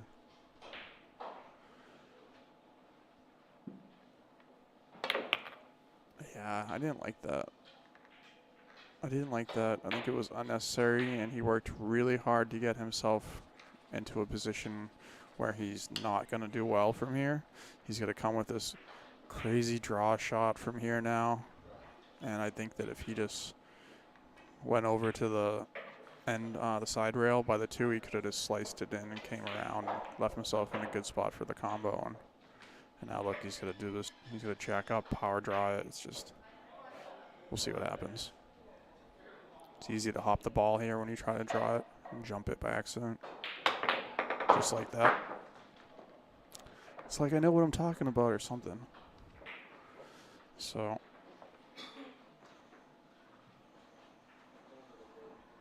now John's going to have a lot easier look at this combo. Might not even need to take on the combo.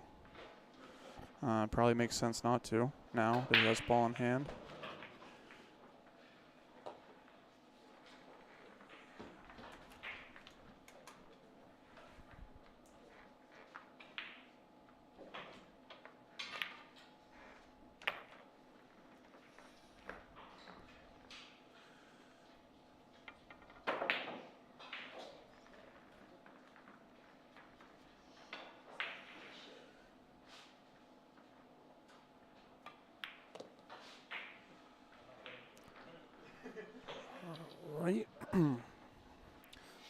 So he's got options here. He can punch it, or you can try and roll it and play it in the side. I feel like it's kind of personal preference-y. Curtis can get out of the way here. Can check it out. I kind of like the punch, but he's gonna have to hit it pretty good, I would say, just because of the slide. Like I said, it's not gonna grip off that rail. So he's looking here. This I don't necessarily love it because you have to be so touchy with the speed. It's easy to barely miss it and have it hang up. So he's definitely in between shots. It looks like he's going for the rolling one. All right, he overhit it, but he's okay. So he's just gonna make one good shot to keep his lead. I like going to the top left here. A little outside English.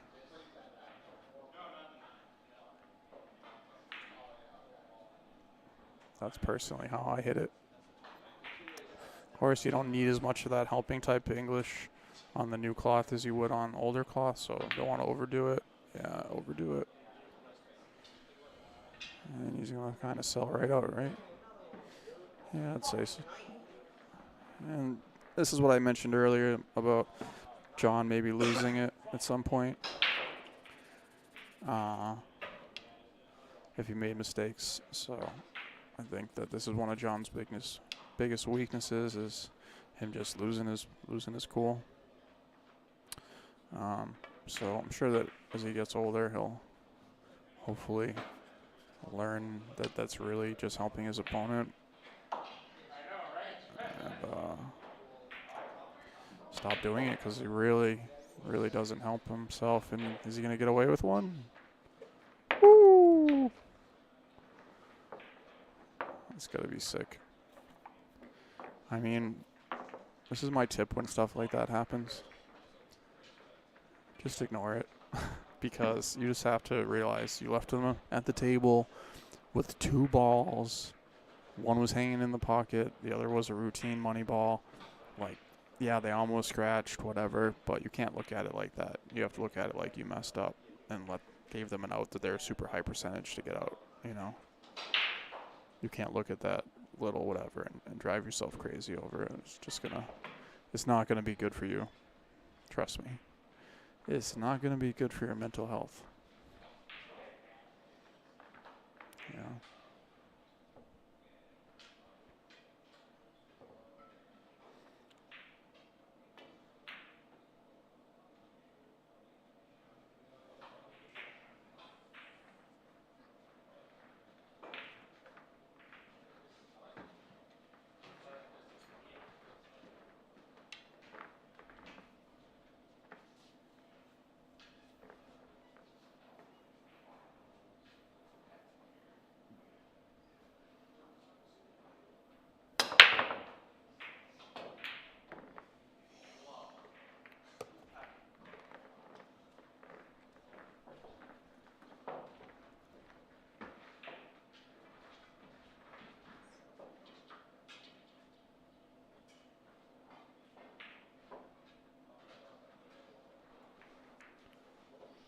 Plus, you can see John's on his phone here, which I think is just a huge recipe to, distract yourself from the match and take yourself out of it. And it's like he's tied up here. I mean, yeah, he could have been up like 4-0, but I mean, it's a race to 11, you know, and he needs to keep his head on here. You know, it's just crazy to me when I see stuff like that. And this is something, we haven't done an action match in a long time. Like I said, I wasn't planning on streaming this at all. They told me they wanted me to stream, and they were raising the bet at like 4:30 today when I was driving to work. So I think in the future, definitely lay down some streaming rules with regards to cell phone use and stuff like that. But since we didn't really talk about it, I'm not going to go piss off John, and Evan doesn't really seem to care either. So I'm not going to go make something out of something that there's not. But in the future, you can expect, rules similar to major events or Luigi-style rules when you're playing these action matches and post the money and all that. But like I said, we didn't really do any of that today because it wasn't planned. And I haven't done one of these types of action matches in like God knows how long. I think one of the last ones I did was actually, ironically, G10 versus 2.0, back when we had the Gabriel Clash table here. If you can remember that. I mean, that was like forever ago. All right, so he has a little work here to contend with the 9. He might want to bump this 10 ball.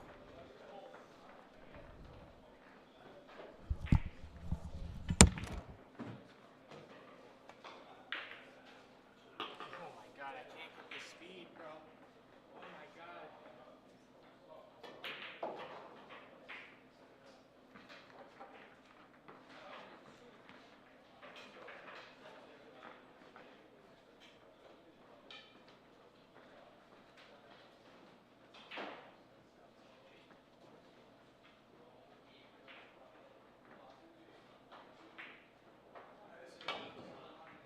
How do you miss the 9 completely? I feel you, bro. At least I'm with you.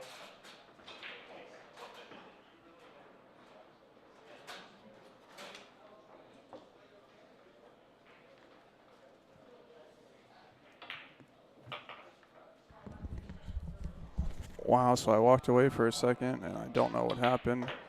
I assume he got funny on the funny missing it, trying to hold it for the 9 or whatever. So this has kind of just been the story of these sets, guys just not getting out when they're supposed to, kind of. I mean,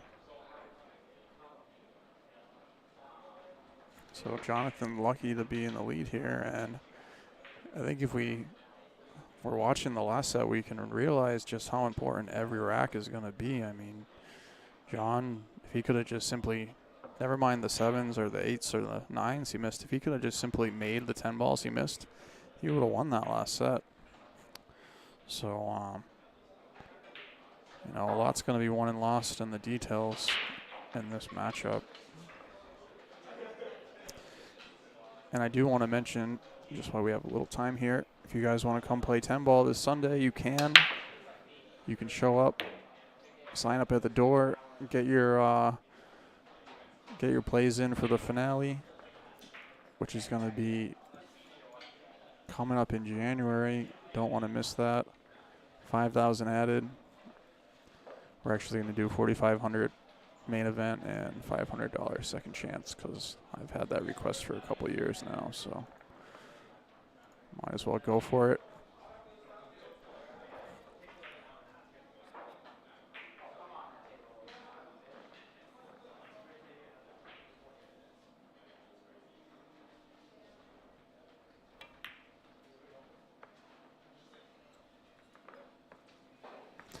And as far as TNT is going, Curtis Wright's actually sitting comfortably in the hot seat.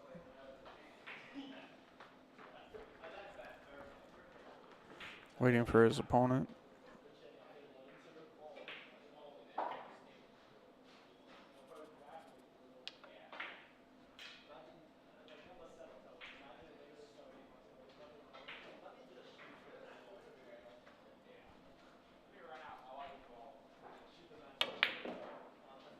All right. I haven't left himself a little angle there. Should be good.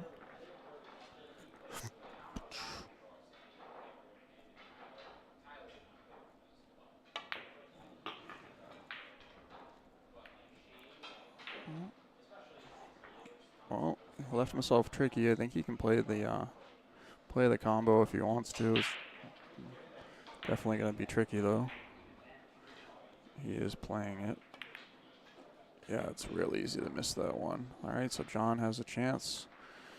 I mean, I think this is just going to be all about, can any of these guys get comfortable? I mean, they've already played a lot of games on the table. You think they would be kind of catching on by now, but they're really not.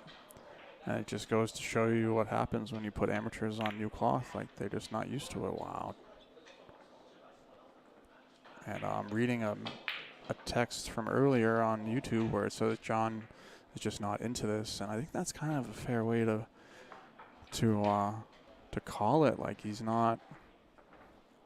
He doesn't seem like he's putting his full attention into it. Like he's on his phone. Like I think if he put his phone down and just started to bear down, like he doesn't have to lose the set. I think he's, like I said before, and I think it's still true. I think that he's losing the set way more than Evan is winning this set. And we got a Ricardo Diaz sighting.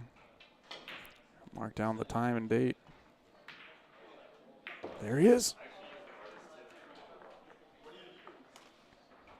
Ricardo Diaz sighting.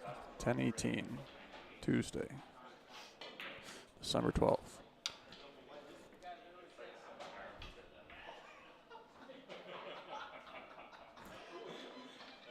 All right. So Evan's staring down a pretty tough 6-ball, and I don't know what his plan is, if he wants to bump it or what. I think he probably should bump it. Yeah, trying to do a lot there.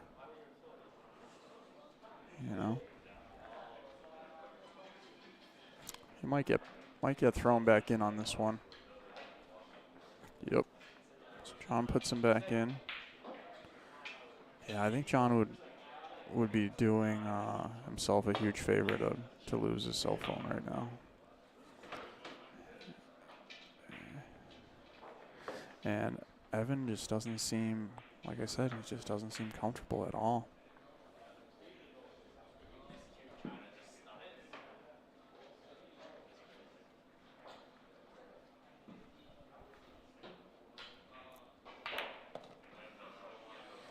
All right.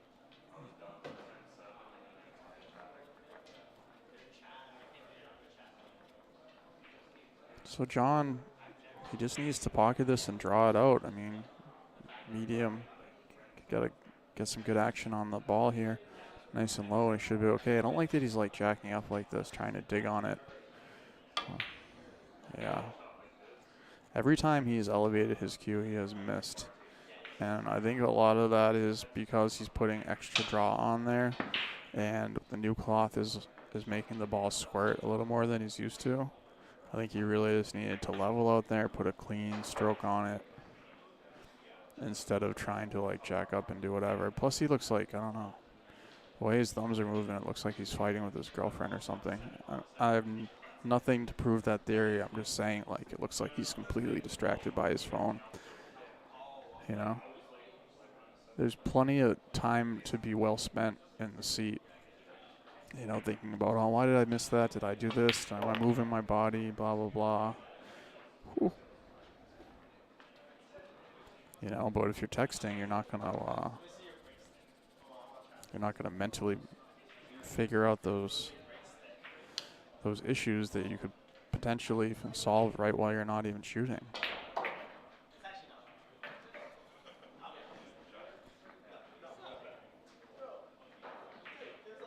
Meanwhile, Evan doesn't look comfortable as far as the match and making the balls, but he does look like he's focused completely on the match. Let's see if Curtis can get out of my shot here. Thanks, Curtis. Oh, it's easy to do that. Is he going to make it? Wow, insult to injury there. Huge insult to injury there.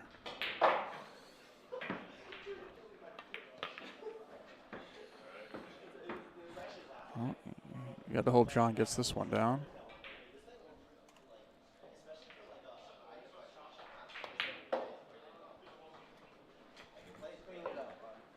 All right, so a big lead. Not a big lead, but Ron Ricard is asking me a question.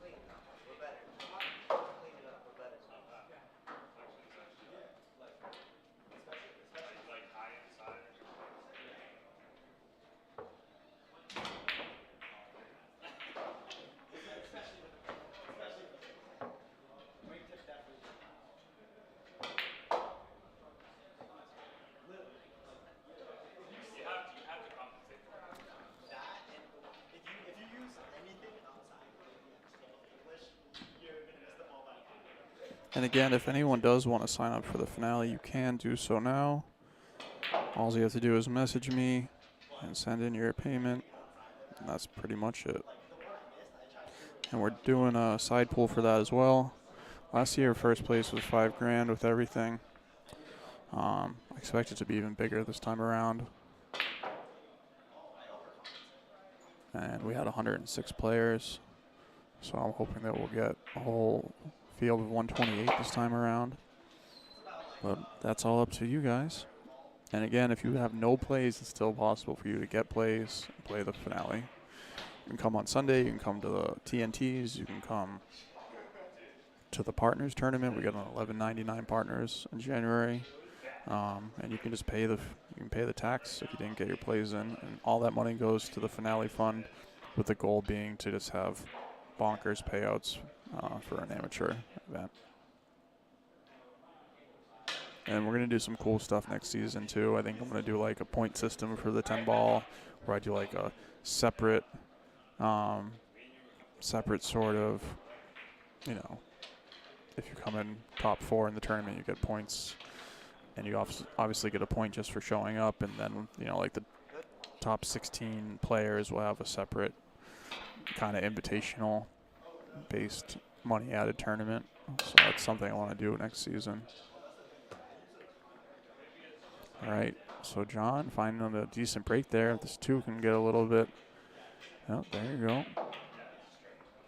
So he's got a thin cut here on the 2 ball. I mean, excuse me, the 1 ball, but it leads potentially, if he can get around the 6 ball, to the 2. So let's see what happens. Nope, he doesn't like it. Yeah, I guess when I see them turn down some of these shots, I have to forget that they're like, you know, mid to high level 500s, and maybe they're going to turn down a lot of these shots that I think should be shot. So, or maybe I just shoot too much. Who knows? All right. John should make the hit here pretty easily.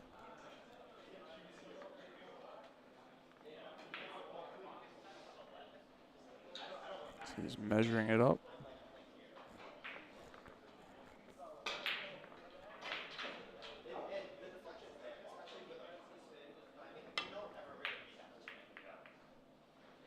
All right. Got away with a little bit there. I could see him banking this. I can also see him just playing the safe.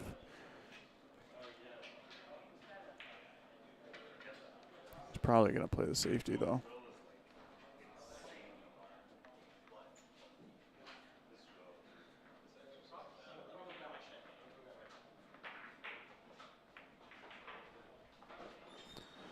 And he left a little window there. John could even cut this ball if he wants. I don't hate him cutting it, just because he has a pretty natural line to the 2 ball, and the 2's in a favorable position, where if he made this 1 ball, he could run the rack, but it's definitely a challenging shot. He's got to watch out for the 9 too. Yeah, he's not shooting it.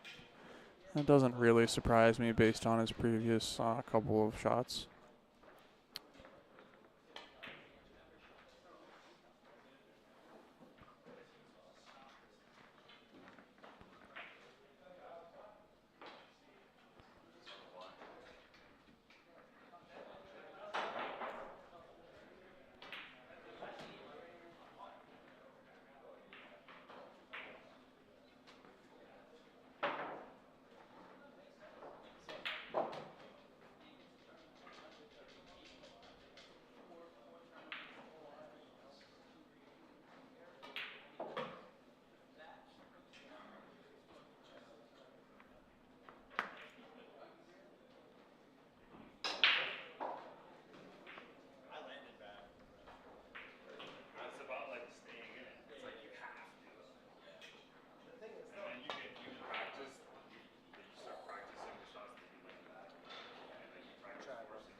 All right, so he's going to get him out on 3 again, or at least that's what he's going for.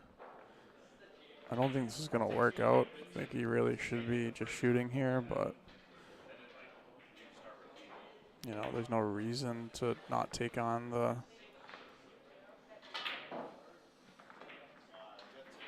out there. I mean, it's about as wide open as you could really ask for, and then he's just, I mean, he's going to make this hit one rail, and almost positive he will. Might even have a direct line at it. Yeah, so well, he's lucky.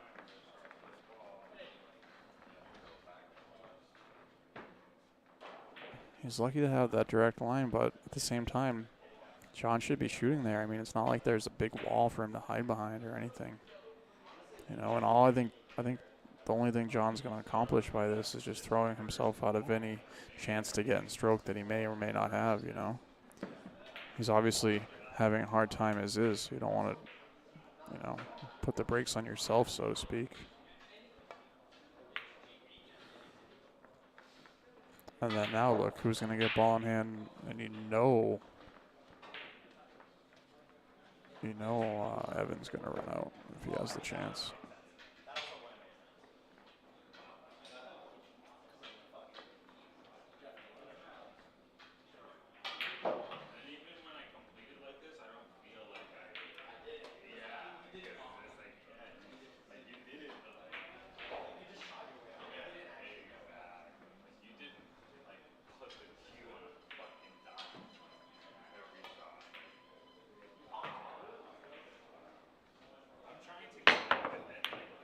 All right, makes the hit. And is he going to sell out anything? Well, can't really tell if it goes by there or not. I think Evan's body language should tell us something.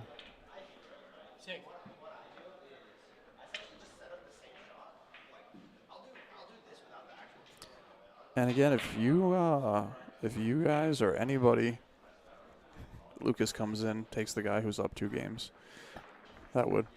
That's pretty it's pretty bold of you, Lucas. I kind of want to take that action. If I can get I'll take Evan +2 from here, or -2 or whatever. I don't gamble enough to know how the terminology works. But if anyone wants to play one of these action matches on Tuesday, or even if you want to play on Sunday at the 10 ball, that's something I'm willing to do. Basically, the requirement is, yeah, Corky says lots of heart. Basically, the requirement is it's got to be 500 a man. That's kind of like, that's the deal. I think that's respectable action that's worth streaming. And I think anything else is kind of like you're just gambling with your buddy, you know? So, I mean, you don't have to make it like, it doesn't have to be 1 race to 7 for 500. I mean, these guys are playing quite a bit of pool for their money, multiple races to 11. So I just feel like that's going to be the most worthy thing to get, you know, people interested in watching and betting on the side. Maybe I'm wrong about that, but we got some questions over on YouTube. Are these 2 high 4s or low 5s? Well, one of them is a 564 and the other one's a 524, so I don't know if that answers your question, Mr. AMF PGH over on YouTube.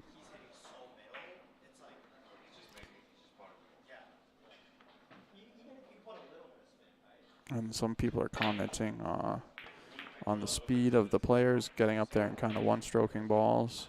And then we had a question about the diamond. It's not, the diamond's been here for a couple weeks. The reason I didn't really post about the diamond is because the pockets aren't right yet, so I was kind of just waiting for it to get all spruced up the way it's supposed to be, and then I was going to do you know, the post about the diamond, but it's going to have 4 1/4 pockets soon. As I mentioned, the order got mixed up and they sent me the wrong table, which is kind of a bummer, but it is what it is. Where 3 racks, it's 2 racks. He sent me, they sent me the wrong table, with 4.5-inch pockets. I ordered 4.25, so they gotta get me the right rails. In the meantime, they're just gonna put a shim on until they can get me the rails. I'm sure a lot of you know it's a really long wait for a diamond table, so not sure when I'm gonna get the correct rails, but next week, actually on Wednesday, they're coming to fix the pockets, tighten them up a little bit. In the meantime, so if anyone's looking to play an action match on a 4.25 diamond here at Amazin Billiards, we got either on Tuesdays. I mean, I'll probably do a random night if I'm around, potentially. But we got Tuesday nights and during any 10 balls or any other events, because like I said, I'm not going to be using the stream table. The diamond table for tournaments. I'm going to be only using the gold crowns going forward. And if you're just tuning in and you don't know, we do have this tournament coming up right here. So if you want to get your plays in, I don't know if you can see this, but it says 5,000 added, so you might not want to miss this one, folks. So if you need to get your plays in for that, let me know. And you can do so by coming this Sunday to play the 10 ball. And there's plenty of other ways, so you can contact me if you have any questions about how to qualify for that tournament, or if you want to play. Yeah, I bet you'd love to play Suad. I'm sure I can call Mike DeShane, though, instead. I bet he'd love to play you on this table. I think Suad's in retirement, though. Patiently await for no response from Lucas on that one.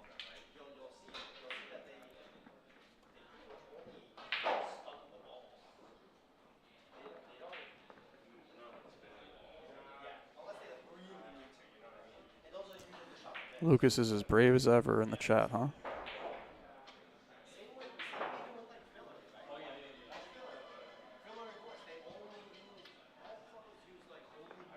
Hey, Lucas, maybe you can answer this question for me. What's the game between 2.0 and Dave? Dave.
Okay, sorry, I had to call out the last few matches. Right now, they're playing the finals, which is the final/hot seat. At TNT, what we're doing is basically the hot seat is the last match. If you win the hot seat, you get to go home. We keep first and second payouts pretty similar. The guys get to play a race to 5. It's pretty much the same thing they do at Snookers, and we've been doing it for a while. And I think it makes a lot of sense, you know. The tournament was a little bit late, and I wasn't exactly efficient running it today, so you can expect, if you win the hot seat, to be out of here well before 11 if you win the tournament, which I think is pretty good. And then even for the rest of the guys finishing up the tournament, it's been getting over way before midnight. And I think it's way more reasonable, and doing 9 ball now we can have longer races, and I think everybody wants to play 9 ball. So even for a few hundred, cool. I'd like to take Dave on that one.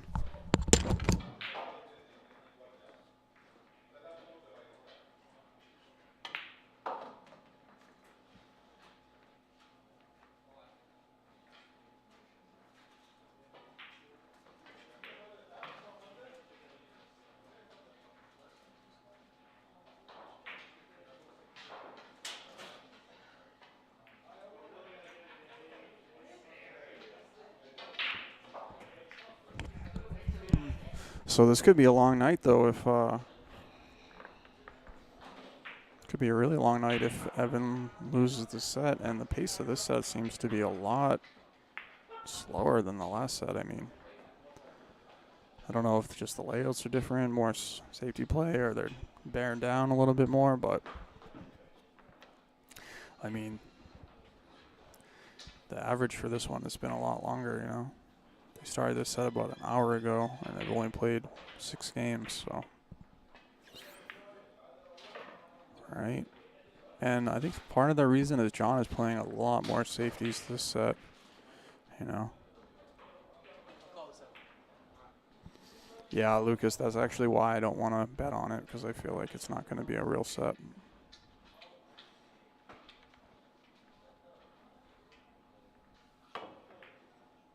Can't trust you guys from Connecticut. I'm kidding.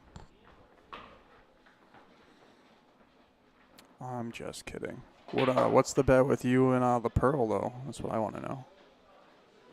Are you betting some finger extensions? Maybe a weight vest?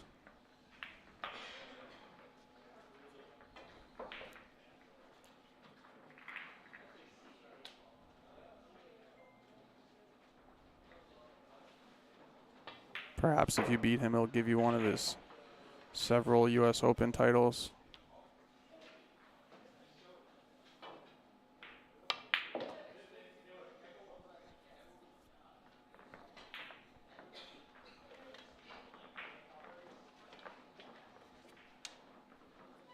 Yeah, an exhibition match with about $5,000 in side bets.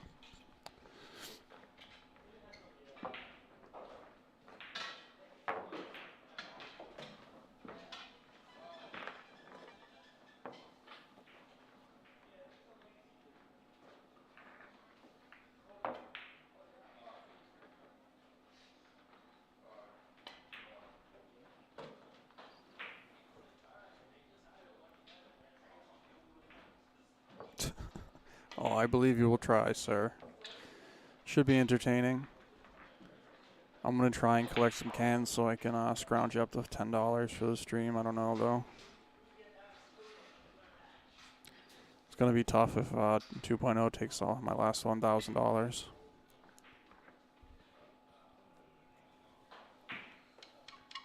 All right, Johnny Boy making it a match here. Playing a little bit more, I would say, strategic, slower. Maybe he's taking out his B game. That's always a tip. You know, if you're not pocketing balls well, you don't need to try and run out every rack. You don't need to run a 3-pack. You can, you know, play a couple safeties, get ball in hand, play a few more, run out a few balls. You don't need to, if you're not feeling it, you don't need to try to force the issue and lose.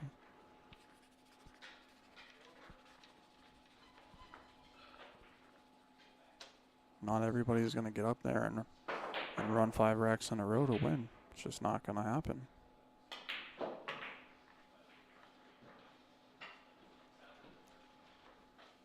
And as you can see, kind of what I said, with a little bit more pressure on Evan, I feel like he's slowing down a bit.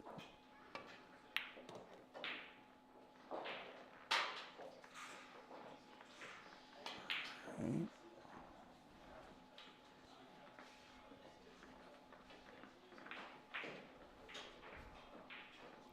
So he's got to watch his cue ball here. I don't know what his plan is. Maybe play the 2 and 3 in opposite corner pockets if he can get above the 3, or... Oh, wow. He lucked that one in, but how's the cue ball? And not so pretty. Don't think he's going to like that one. That's what happens when you don't pocket the ball cleanly. It ends up bringing the cue ball somewhere where you didn't expect it. Ricardo Diaz, look at that guy.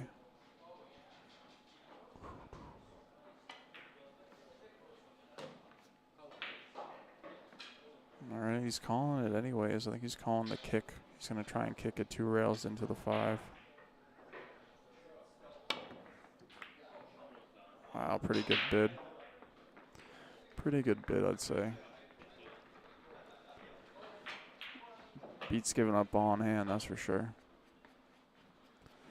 But Evan needs to tie this up because the pressure's really going to fall right back to John if Evan can tie it up, just knowing that he doesn't have a set to lose.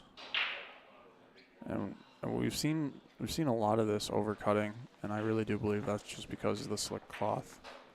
And I mentioned it probably sound like a broken record, but the balls just cut easier on new cloth, and it can be really hard to judge it. So.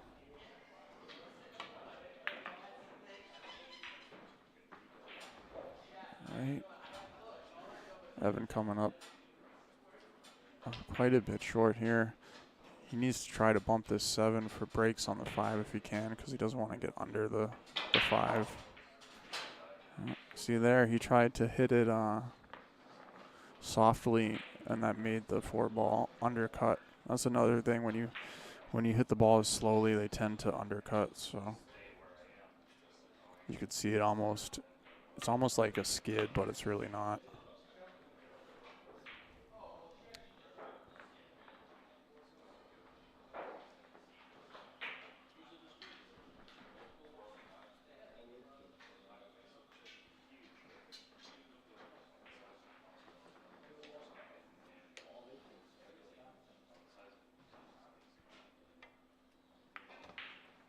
All right, so John's looking real comfortable, and I'd be curious to see what's going to happen if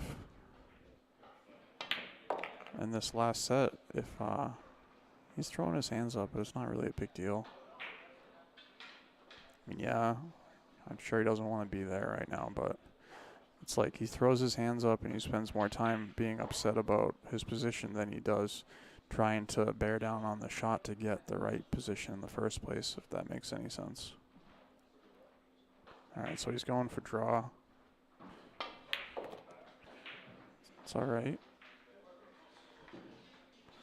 It's all right.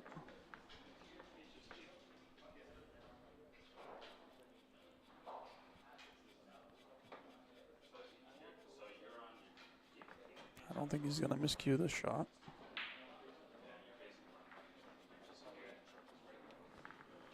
All right.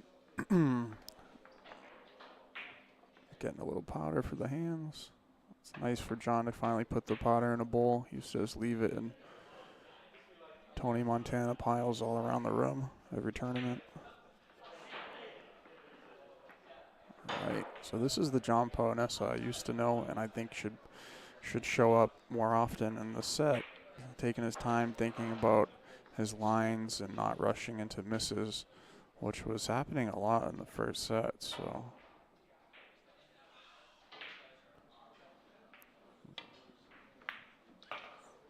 is he gonna get there? It's pretty good. I think I would be happy with that. Now you just gotta decide what to do here. You know, the inside's probably not really gonna take. Maybe you swing it. Maybe you just come across. There you go. It's really easy to underhit that one, believe it or not. But he hit it perfect, I'd say. Can't be upset with that. Almost undercut it, but he's all right. Big lead here. Big lead here. And Evan needs to just remember that if he can tie it up and put some pressure on John, there's going to be so much more pressure on John in this set than there is on Evan. You know, because Evan has another barrel and John doesn't. So he needs to make a stand here. I'm sure he knows that, but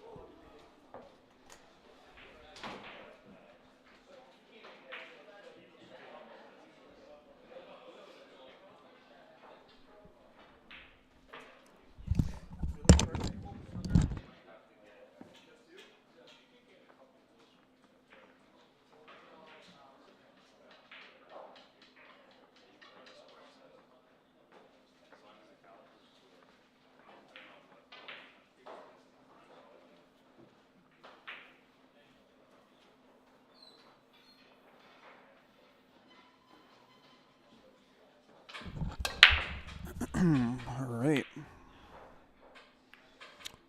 I'm going to take a 2-minute break and I'll be right back, guys.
Alright, I'm back. Sorry about that. Had to do some tournament directing type activities. Meanwhile, Evan puts up a game. I mean, within 3, it's not that big of a deal. Plenty of pool to be played, and like I said, 6 times already. I think if Evan can just tie it up here, you can see maybe John will start to kind of lose his cool a little bit, get on tilts, and then the pressure will mount. And I really just think that's what Evan needs to focus on, just putting that pressure on his opponent. And I'm curious to see what he's going to do for a break strategy. You know, he's like hammering them, and you can see the balls are going high, and the spread's not that great. I think if he just laid off a little bit and focused on hitting them really solid instead of hitting them hard and mishitting it, he would have a way better luck. A result rather, especially on the new cloth. I'm not recommending that all the time, but I just know these conditions, and that's my recommendation. Looks like John has an option here, probably straight draw, power draw, or maybe he can stun it over. Yep, nice shot. That's definitely the shot if that was available. And the 4 balls over here, it's kind of tricky to see the difference between the 4 ball and the 8 ball at times. That's the only thing I don't like about these Dinosaur balls, is I wish they kept the lightly colored 4 ball. Then they would have been the perfect set in my opinion, color wise. Right, just gotta smooth this in, you know. See, that's what I mean. It's a nice speed. Is he gonna get there? So now John looks like he's playing nice and comfy. He's got a good tempo. Not too fast, not too slow.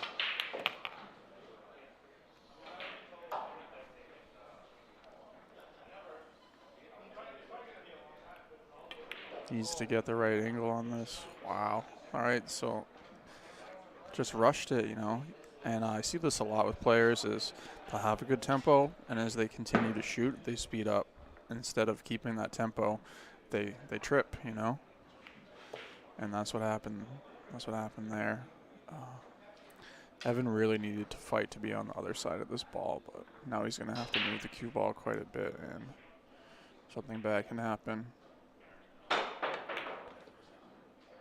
How'd he do? I'd say he did well. Same thing here. He's got to make a decision. Does he want to come all the way around or try to play for the side? He might get caught under the 10, or he might even be able to bump the 10, which I think is a pretty good option if he has the angle for it. See how he's cueing here. Should tell us something. Yep, he liked bumping it. Looks like it came out roses for him.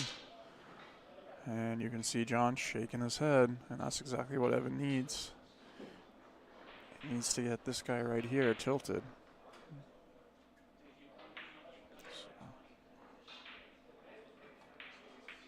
Wow. Didn't see that coming. Yeah, he kind of got fortunate potentially with this leave. Like, this is very missable. This is really missable. You can see here just how tricky this really is. I mean, you know. I think he's got to go for it, but he could scratch. He could just miss it. It's not as straightforward as it looks. Oh, how'd he do? How's the cue ball? That's what I'm saying. It can get really funny really quick on you. And now look at him.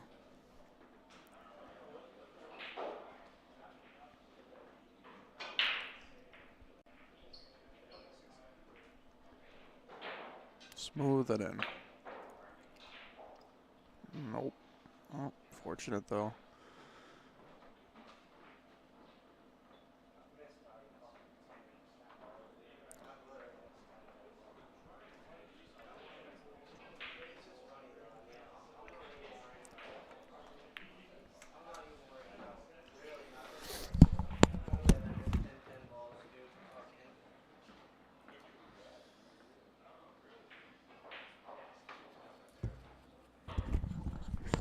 I think as far as the mental game is concerned, Evan is way more mature and able to like keep his head screwed on in the tough situations. I don't know if it's hard for me to decide who's the better shooter out of the two of them based on this set. I think that if they were playing on conditions that weren't this new cloth, that maybe Evan would have been the better shooter, but it's hard for me to say if it wouldn't be affecting Jonathan or isn't affecting him the same ways it's affecting Evan. I mean, I just see it all the time with the new cloth. Amateurs just have such a hard time with it, and I'm one of those amateurs. And it's because when do you play a new cloth? Once a year?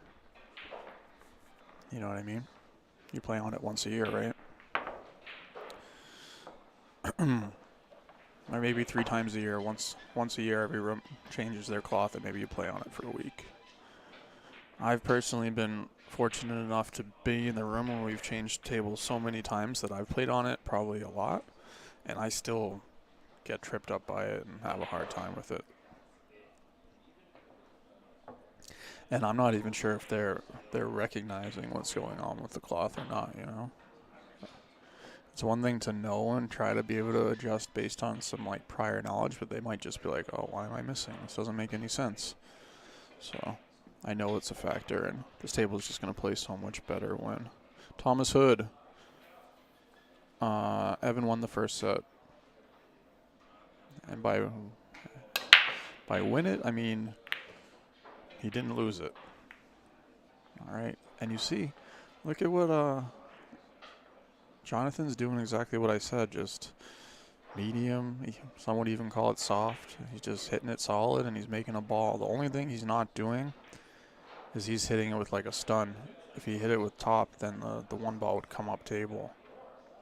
But it's fine because you can get this look in the side a lot. And being able to at least control the rack is good. And I gotta say, if John wins this set, I think that Evan might be in trouble. Oh, I want to hit it. Oh. All right, so he's leaving himself a little jacked up here. It's gonna make the shot. It's gonna make the shot a little bit tricky.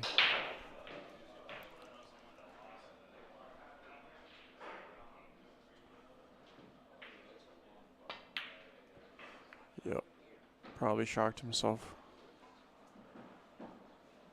And it's gonna hang up. Still though, with the 7-8 where they are, it's really, unless it gets broken out, it's gonna be challenging, I think.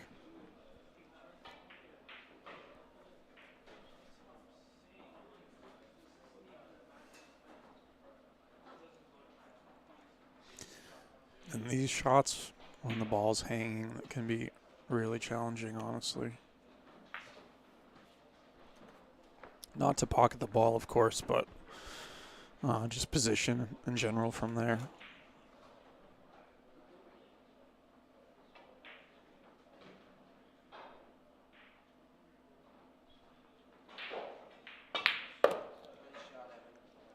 Wow, trying to break it out, just missed it.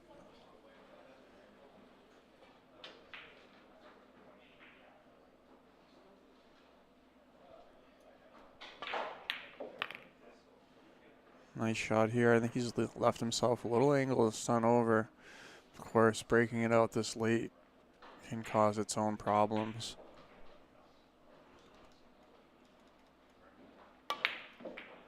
Wow, what a shot. Is he going to get robbed? Oh, he missed the 7. I mean the 6. Excuse me. Wow. That was a good bid, and he just made the wrong ball there. This is tricky. I like coming under it, honestly. This is why. Well, you got up there high enough. I just prefer to come under it and take that scratch out of possibility completely, but it can depend on how I'm feeling. All right. This is a really big shot right here. I think Evan's still in it if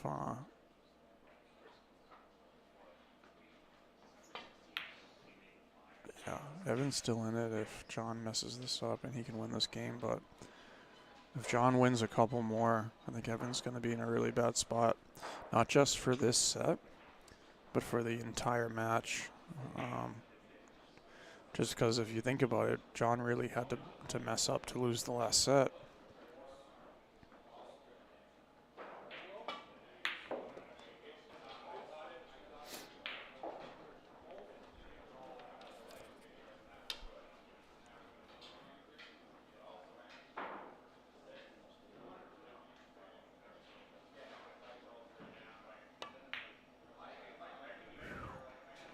That's what pressure does. That is what pressure does. And I like Evan making him shoot it, just in case, you know, maybe he can scratch. It's a lot of distance, but he didn't. So, man, those last 10 balls, basically the whole set here. And like I said, now there's really not going to be a chance for John to put an overwhelming amount of pressure. I mean, excuse me, for Evan to put an overwhelming amount of pressure on John, because I just don't think he'll catch him. I mean, maybe he can catch him, he'll, and then all the pressure's on him, but it's going to be tough. I mean, he's got a 5-game lead.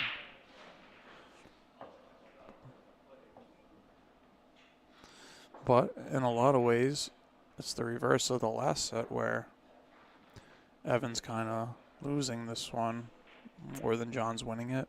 Or at least that's how I'm seeing it. Could be wrong there.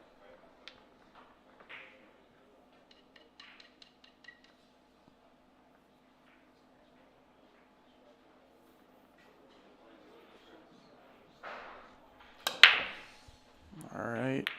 See, John with that good break. I wonder, you know, is Evan like not paying attention to what's going on with this break? He's hitting it square and so medium, and the layouts are decent.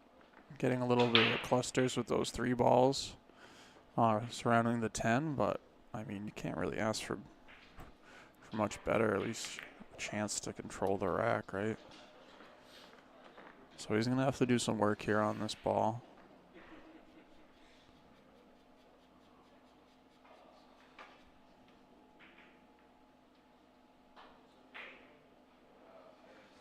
Probably just wants to play a safety, honestly.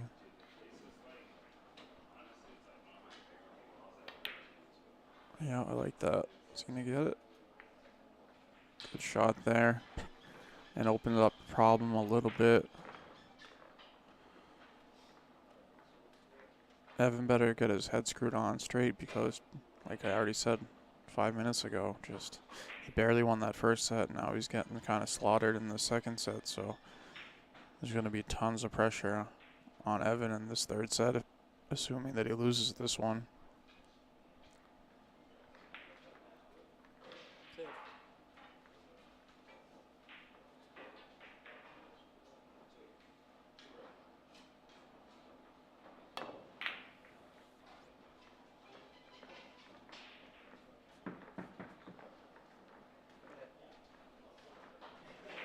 So he made that hit. I missed it, but nice shot there.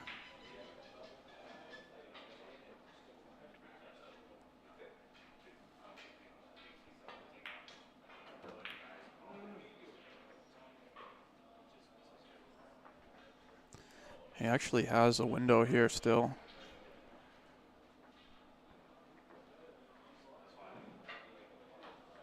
And he should be able to come across here. 2 rails. Play the 6 in the side. That's what I think he should do at least. He's thinking hard about it, but I think a little inside. And just hit it. Get cleared by the 8 and he'll be good. Oh, he went safety there. I don't like that. You gotta shoot that ball, you know. Evan's gonna jump this. You can count on that. Well, maybe not. Maybe he learned his lesson from his prior 2 jumps. But I really think if Evan makes this hit, I think he's a favorite to make this hit. John passed up an opportunity there, you know. Yep. Like I said, Now John's looking at a way more difficult shot. And he had a shot where all he had to do was really make the 5 ball and come across. It's not like he had to do anything really crazy for position.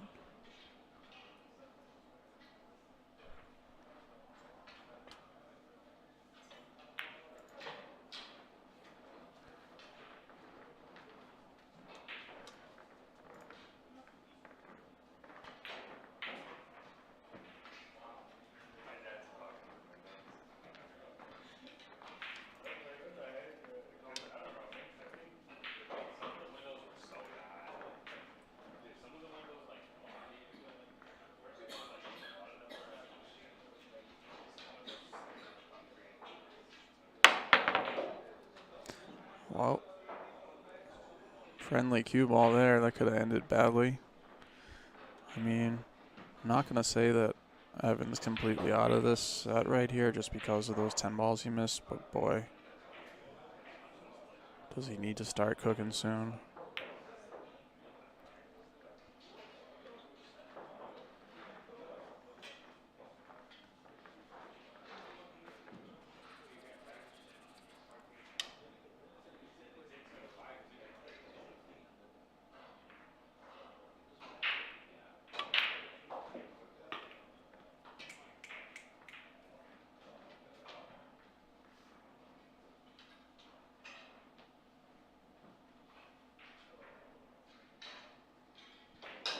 All right, another opportunity for Evan. It's just really tricky because of the 9.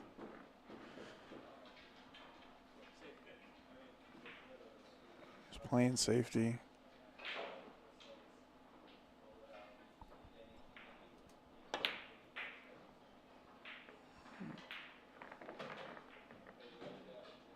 He had the right idea. Speed is a little off. It's going to be tough for John to get this down and get position. He's probably going to want to try and bump it if he even plays it. And judging by his shots before, I think we're going to see a safety. Yeah, doesn't surprise me.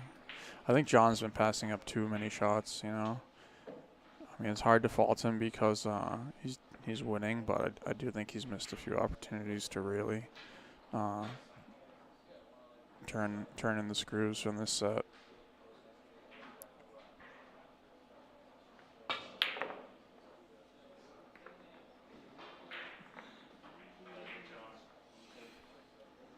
All right, so here's a nice natural one. Just got to watch his speed.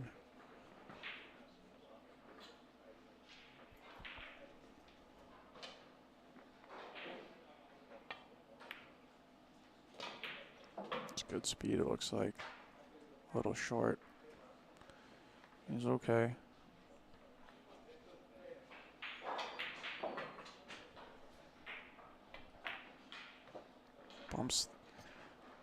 Bumps the 10 into a favorable position. I mean, I wouldn't worry too much about anything short of making this shot here. Don't want to scratch or anything, that's about it. Yep, just pocket the ball, let it run. I think that's wise.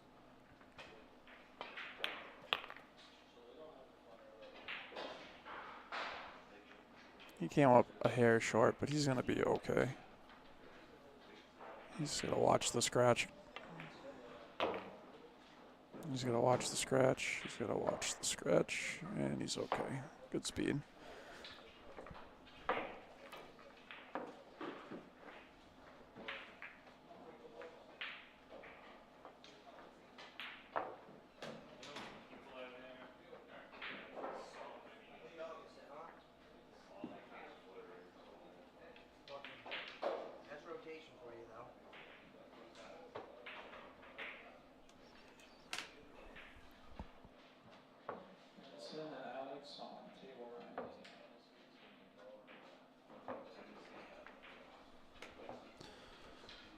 All right, so John with a commanding lead. You know what's funny? I think I shot better last set. I think you're shooting better this set. Yeah, and John just said it. He said, I think that I shot better last set, and you're shooting better this set. And I kind of have to agree with him there. I think I just said that they're really losing the set more than the other one's winning it. They're just taking turns at it, so.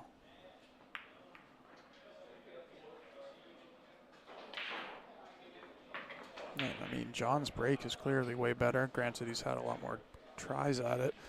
I wonder if Evan, like I said before, is picking up on this. Safe.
All right, he's calling it. Wow.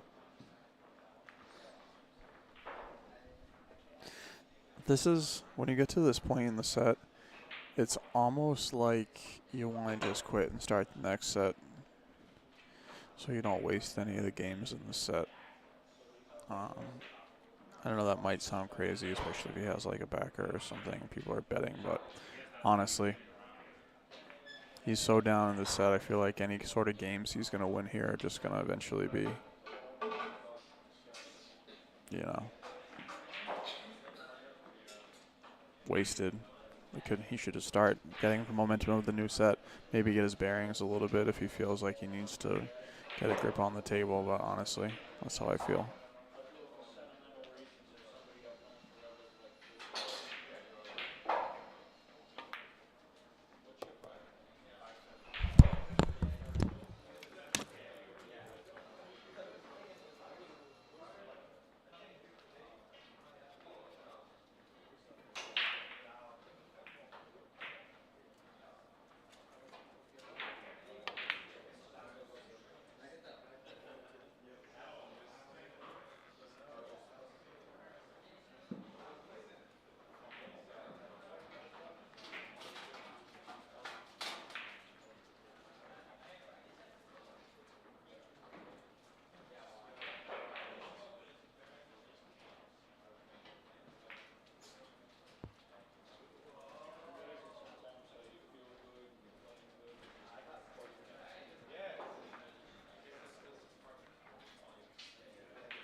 All right, I'm back.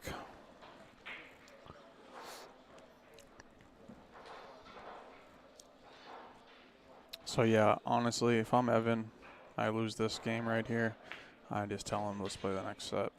All right, go take a break or whatever. I tell him we just play the next set.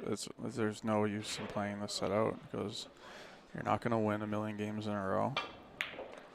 And you're just going to waste your energy and waste any games that you may win that could go towards the final set, which you need to win. And start over putting the pressure on the guy, you know? That's really what it is. Obviously, Jonathan's going to be real comfortable right now. I mean, Evan, I think it's just crazy to do anything but what I just said. And there's no shame in it. It's wise, if anything, in my opinion. Maybe some people agree or disagree. I mean, it's different if there's not another set coming after this, but there is. There's just, you know.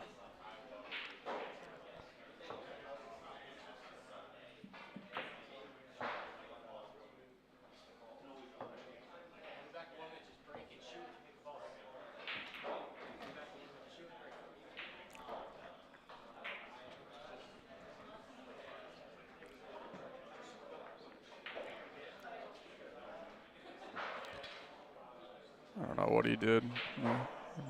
Where is he going? I don't know where he's Are going. you smoking? Are you smoking? Oh, yeah.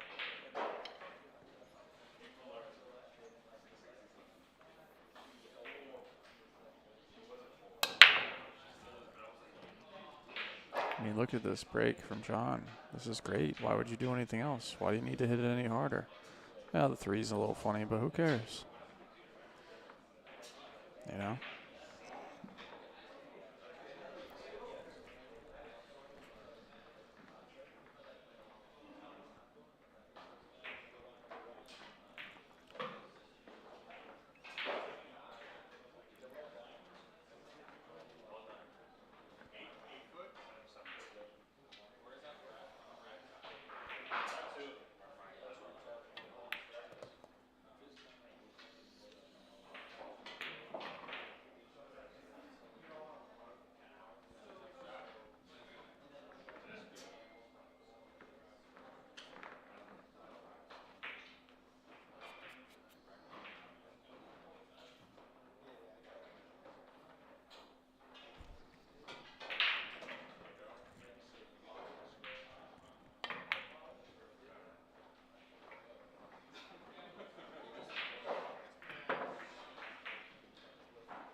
Watch the first set.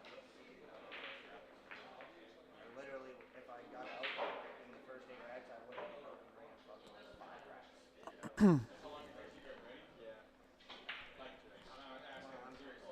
But that's what I like about these 2 at 3. Only I almost came back and beat me 11-7, but I almost took a couple racks and I could have put the pressure on. I saw that game called it. Yeah, drawing back. Yeah. It is cool, man. Like it's rotation. Good ball. It's fucking. I'll see you Saturday. Yeah, Saturday. I'll see you. Yeah,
All right. So it looks like they're back. I'm sure I was getting it back.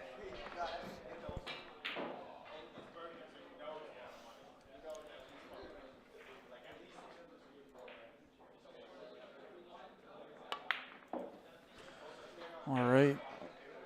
And again, I just see Evan continuing to play this set is absolutely pointless. He's got to play another whole race to 11. It's late, and it's just he's got to play perfect from here. It's probably just not going to happen. I mean, the flip side to that is, yeah, if he wins the set, he wins the money, so whatever, but just save your energy, man. The only thing I can think of is, you want to hit a couple balls and kind of get the feel of it, but if you haven't gotten the feel by now, you're in a tough spot. And you shot that in the corner. I don't understand why, because the side offered way more natural position. So, unless he was on the wrong side of it and I'm just dumb. But,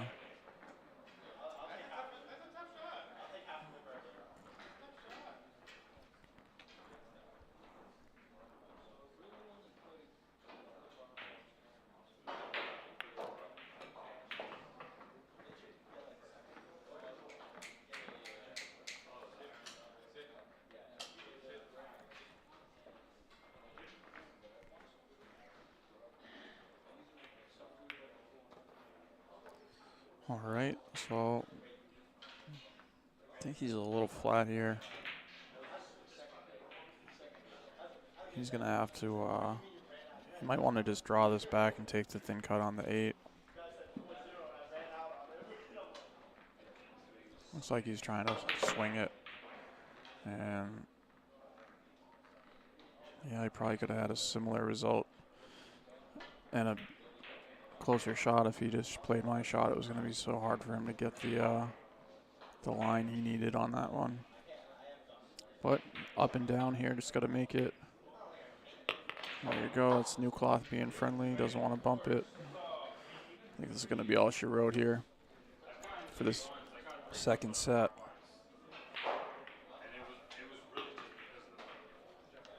Third set. I'm gonna take 2 seconds. Yeah, I just know you need to hit the ball. And he's taking a little break, which is understandable. Meanwhile, we can take this moment to talk about Sunday and upcoming tournaments. Again, if you guys are interested in playing a 5,000 added event, I'll give you a good third one. then let me know. You need to qualify, but of course it's pretty easy to qualify. I won the first one. Even if you have no plays, you can come this Sunday, play the 10 ball. You don't need to sign up in advance. You can make a game day decision. Here's the information about it. It's this Sunday, December 17th. The finale is January 20th and 21st, 2-day event. It's going to be 5,000 added. It's going to be 4,500 main event added and a $500 second chance. Second chance is only going to be open to players under 700. It's going to be R5 medium races on both sides on day 1, and day 2 is going to be R6 medium races on both sides. If the players are within 44 points of each other, it's going to be an even race to 7. And I did that last year. We had 106 players. And it was pretty good. And I think we can get even more this year. Odds on the out. I think we can get 128. So if you're thinking about playing, you want to sign up, I am accepting sign-ups now. Of course, if you just want to come on Sunday for 10 ball, you can just show up. Doors are at 9, auctions at 10:30, and matches start right about 11.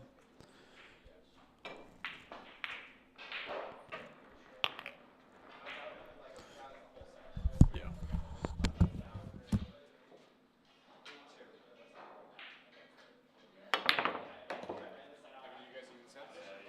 Odds on the out. I'm about to drill him this set so bad. I played so bro. I was locked in.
up though, but like I'm just gonna start rolling balls, honestly.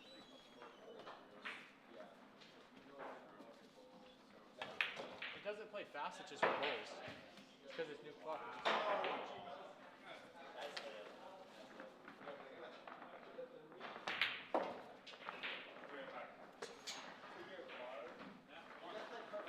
Oh my gosh. We're back. We're playing a race. Yo, just go. What are you gonna get? I'll get it. Huh? I haven't shot yet. You gonna go get something? No, I drove the wrong car. It's the worst. Left it in another car.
Alrighty, I am back.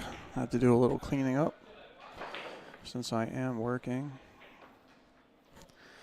And I know a lot of people are watching the Shark Stream set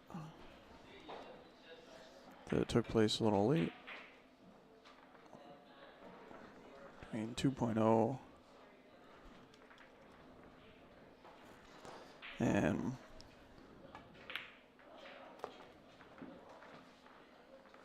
Mike Matthew. Nope. Between 2.0 and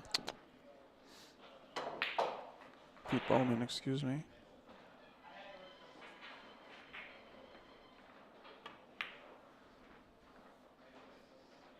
I just can't understand why. Oh, looks like Pete Bowman mounted a slight little comeback, but Mike still has quite a lead. I'll have to check in on that later. For now, we'll check out the action right here, where we got Evan. I think he's feeling the pressure. I really do. He needs to make something happen here.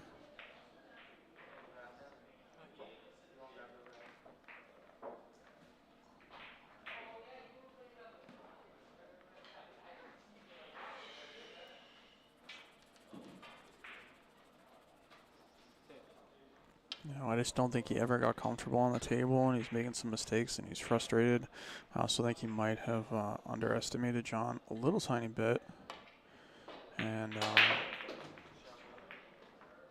see what happens, though. I mean, it's so early in the set, they just keep making mistakes and not really getting out when they probably should, and we're just going to have to see what happens. That was a nice shot there. I think John's going to have to jump kick this. I kind of like the 2-rail kick maybe better, but I can see you want to we feel like you're more confident getting the hit with the jump cue, so I can understand that. Yeah, that's the problem. Well, didn't really tie anything up. So I think Evan needs to get a lead and get comfortable again, And again, like I said, just put that pressure on John, which he really never really did. He did it the first set, but since then, I mean. And just pay attention to his lines. The thing about new cloth is you really need to be on the right side of the ball a lot. And if you can stay on the right side of the ball, it is pretty easy. If you get out of line, you don't really have an inside English to save you. But right here, he just needs to keep staying. Like right here, he needs to stay above the 5 a hair. He needs to get straight on the 7. Oh, there you go. That's okay, but he almost is on the wrong side. He would like to have been a little closer. This is fine. I'm not saying it's bad. I'm just saying these tiny mistakes can magnify into problems. Right there. Could have been straighter there, in my opinion. Now he's got to watch his speed on this. Ooh, almost messed up. He kept a good line here, though.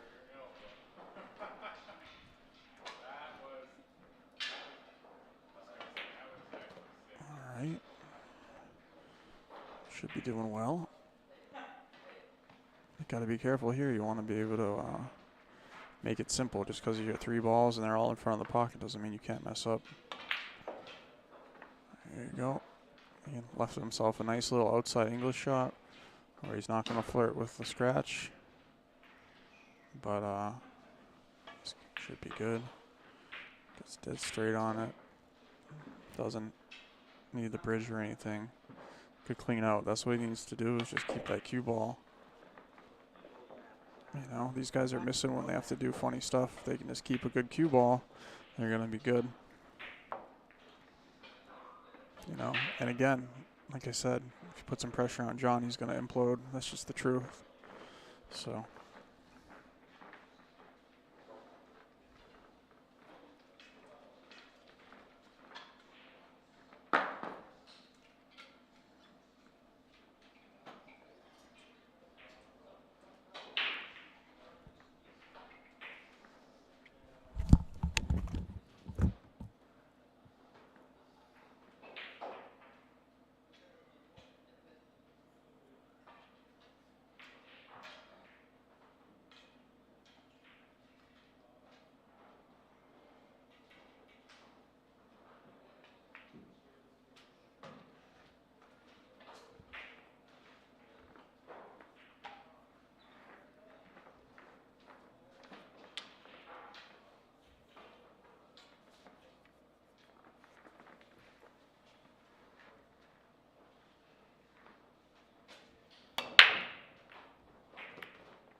All right, so I think he just needs to draw back, make sure he gets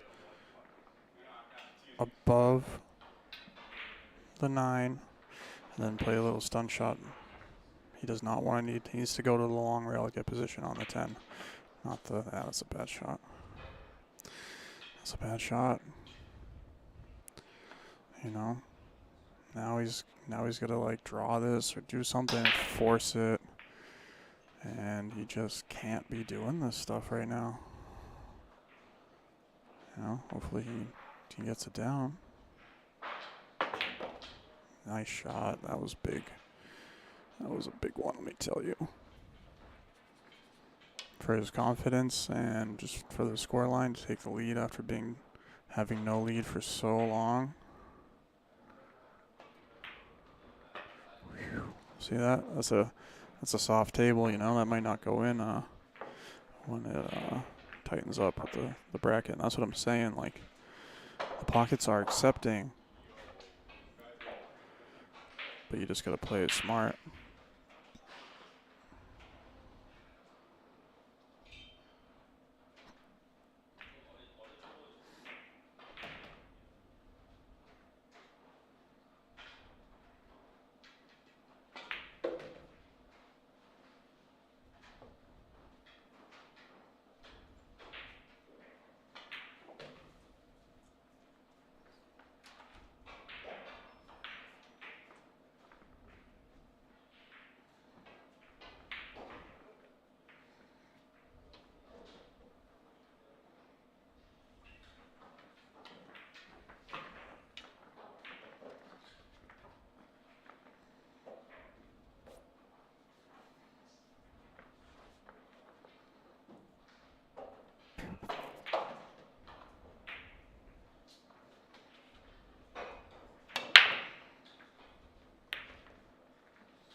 All right, so check out that break.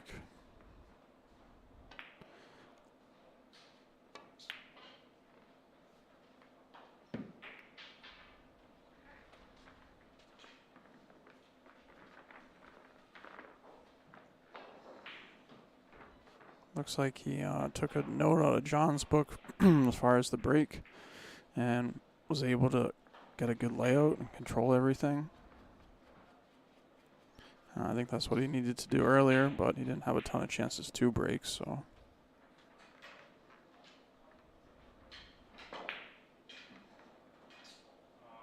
What disaster is that, Tyler?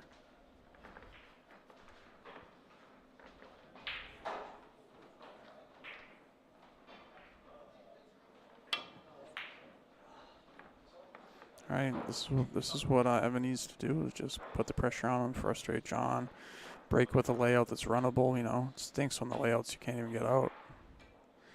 Now it looks like he's going for a safety here, but I hope that he's not. He needs to just run out. Nope, stop it. Stop it.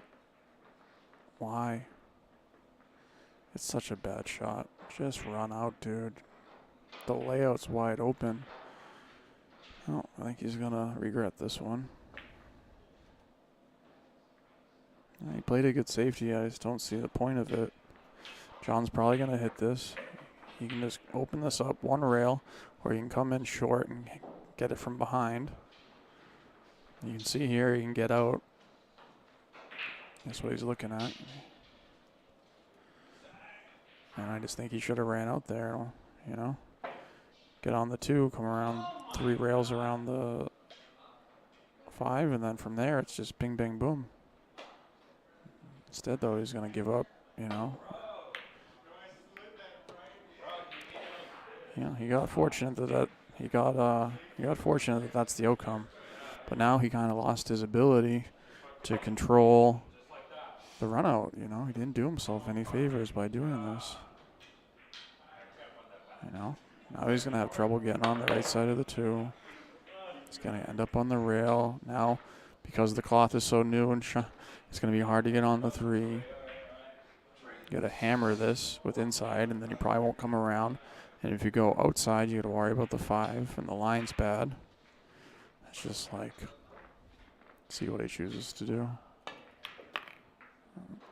He hit it good. Is he going to find the window? I think he did find the window. Pretty fortunate, though. Nope. His face tells me he didn't. I can't really see anything from here, so. You know, and all this was because he decided to play safety with a wide open layout and eventually lost his favorable position. I mean, unless it goes in and I can't read his body language right, but pretty sure he would have shot it already. He might be entertaining the bank, but I doubt it.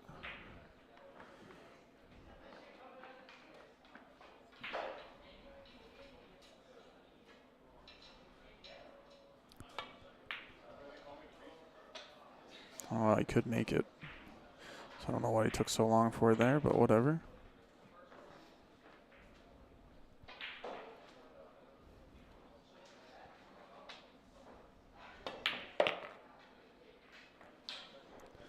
Good shot. Needs to get off the rail. You don't want to do too much here. You know. I think follow it a little bit. Maybe.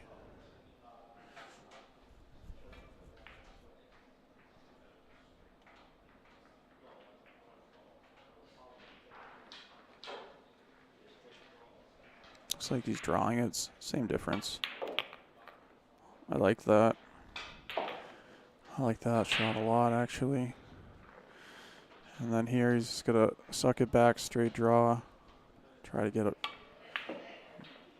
All right, he decided to play it on the side. All right, it's okay. It's okay.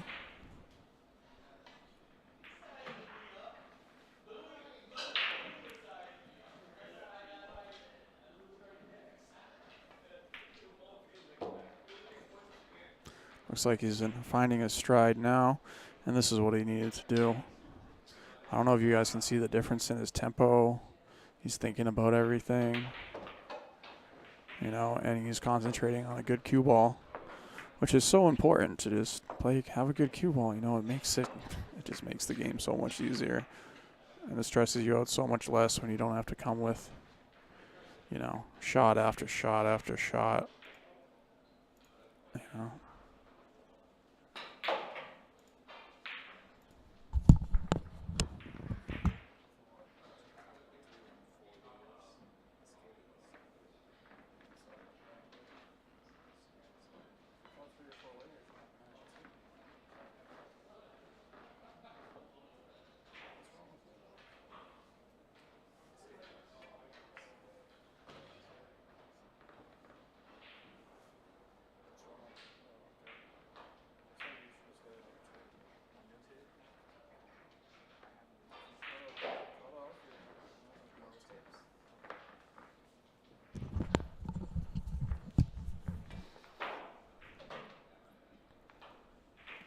All right, so let's watch this break.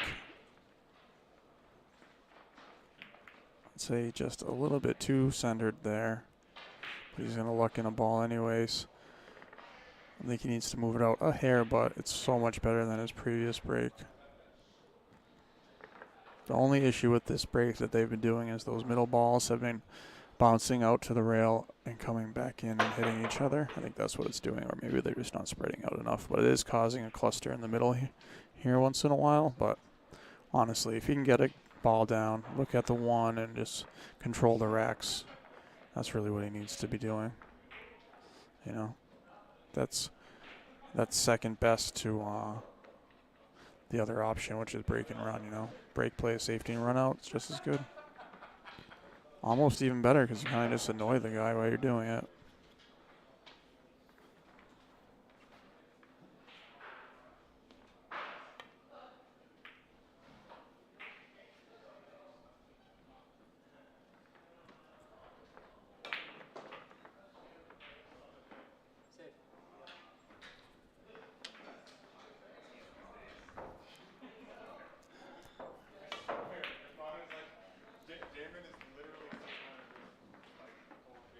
All right, so that problem's gone now. The 8 ball's a little funny though. don't know if it goes by or not.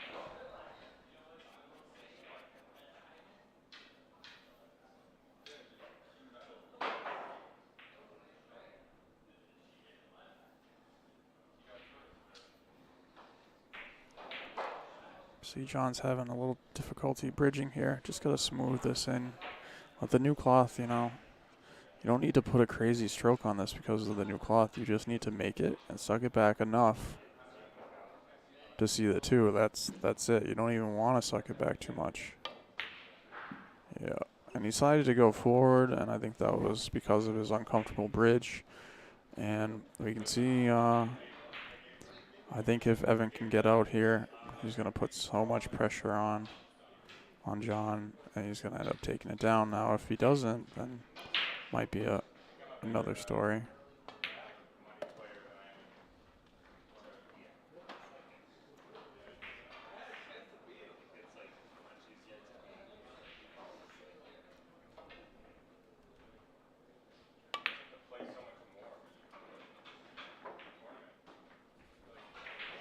All right. Does he have enough angle here to get back to the 5 easily? I think he does. Guess not. He was a little straight. He probably should have drawn the ball there, but he's got an easy safety here if he's smart. 2 rails on the back, or he could even play the bank if he wants, knowing if he misses it, he's probably going to leave something tricky. But he called the safe. He's going 2 rails to the back of the 6. Oh, but he made it. No. Oh. Hard to tell.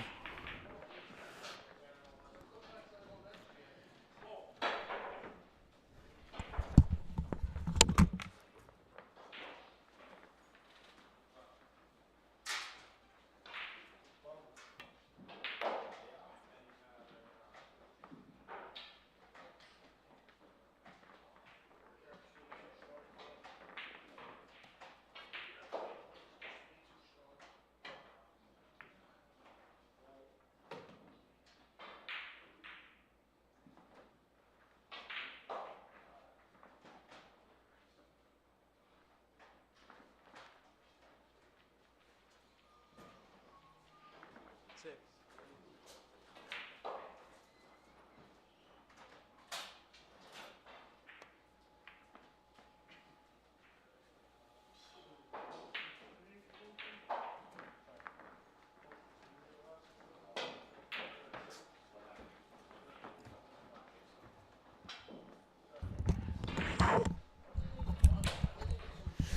All right, had to step away there.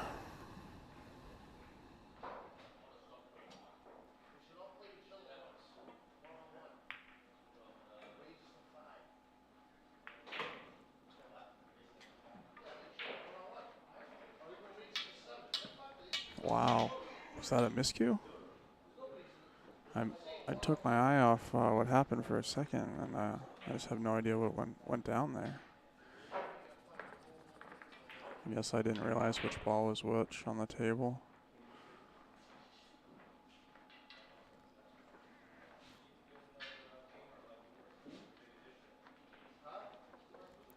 I think he's trying to break this up right now, and I don't really love his choice, but yeah. He's got another chance at it. I think he basically has to try and break it up now.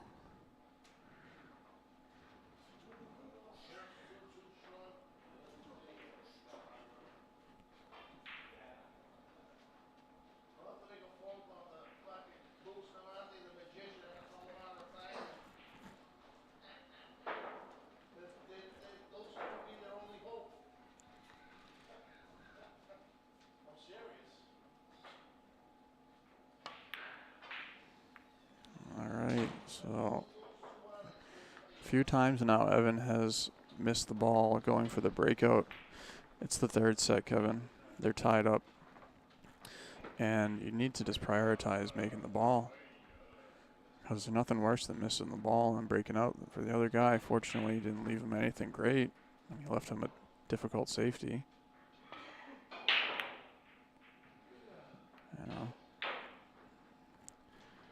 Kind of got fortunate, I'd say, with that safety. I'm sure Evan will hit this. He's going to worry about the scratch. Unless he has a straight line at it, which is plausible. I think he's going to the rail, so it's easy to scratch off this. Oh, good shot. Wow, nicely played. Don't know if that was on purpose. Doesn't really matter if it was. And I think if he gets ball in hand now, he should just be smart enough to play the combo. It's laying a lot better than it was. It's not like beautiful or anything, but he kind of doesn't have a choice. I don't think it's going to be worth trying to break it out. The 8's on the rail, off the rail.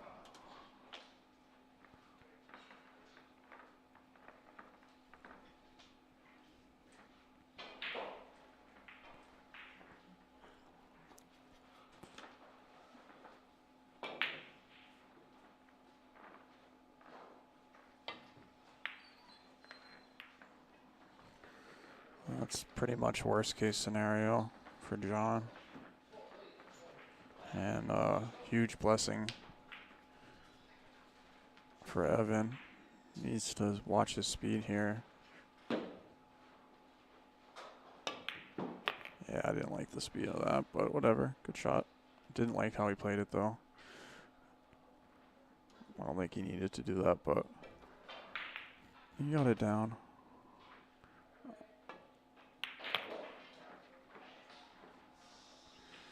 Yep, I was just about to say, you don't want to get in between here. You need to a nice big angle, or you need to get straight. And he left himself, in between. Where now he's going to kind of have to accept a longer shot for position. This could get ugly. You got to hammer this. Yeah, that's what I'm talking about. And these are like kind of basic things that I consider more intermediate position play, where, the importance of those things, especially on these conditions, is going to be overlooked by players of this handicap level. That straight shot, that's fine. He can, oh, that's going to hurt.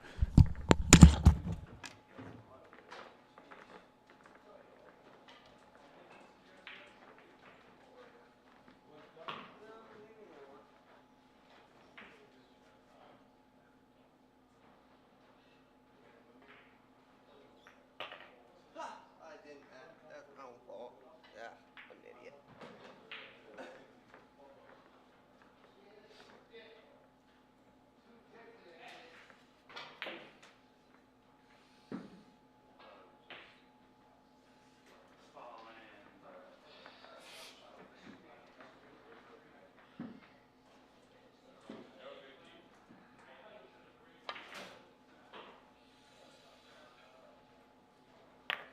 All right, I'm gonna smoke a cigarette.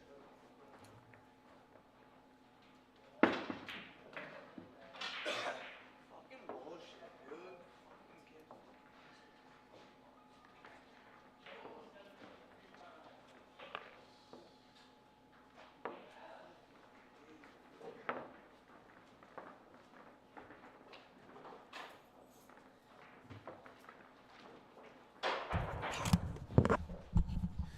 So Evan, so they're taking a little break here. That's what's going on.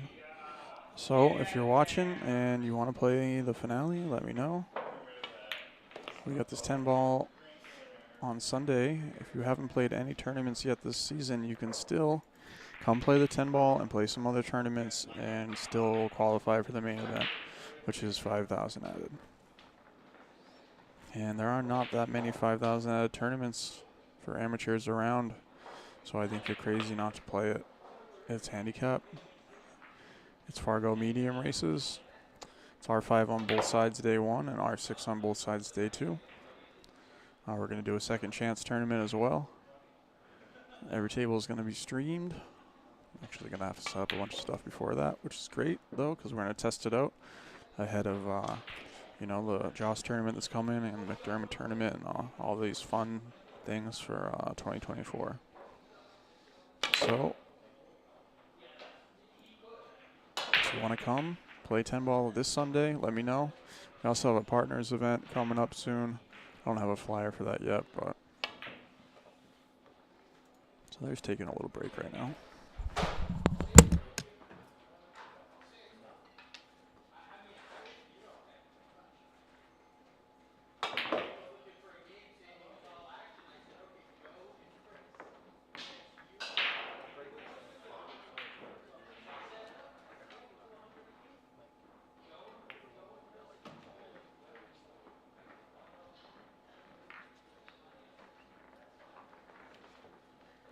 Like instead of right here where I can see you breaking from. Well, he's literally breaking from the dead center. Yeah. I'm not saying it's better.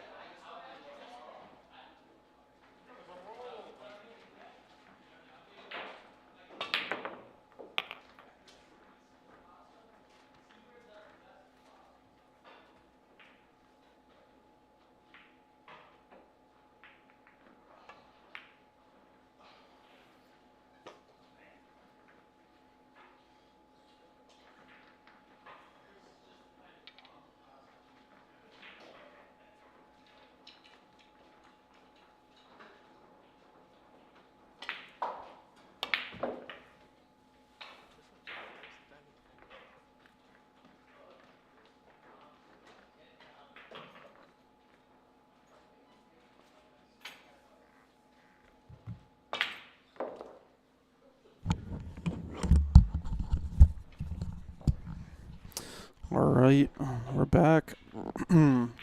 Pretty unfortunate. I don't even know what happened. I don't even know how he didn't get out. I think he scratched in the side or something, but Evan's kind of getting away with it a little bit, maybe. I don't know. It's hard to say.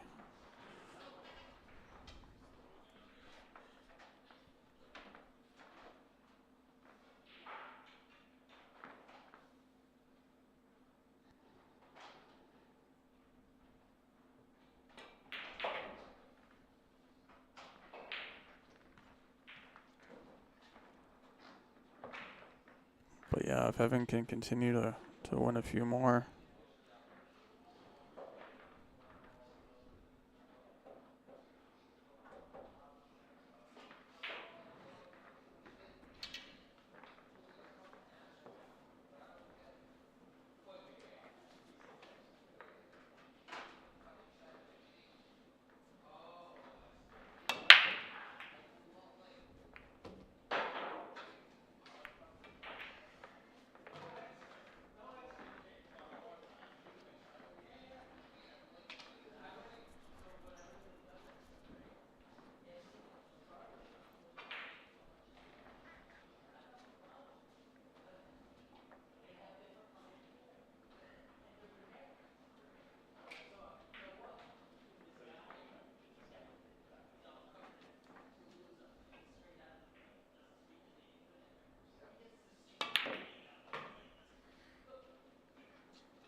You want me to? It's fine. Yeah, I'm gonna get that. Well, I haven't seen you miss a jump all night, so pretty good. That's it.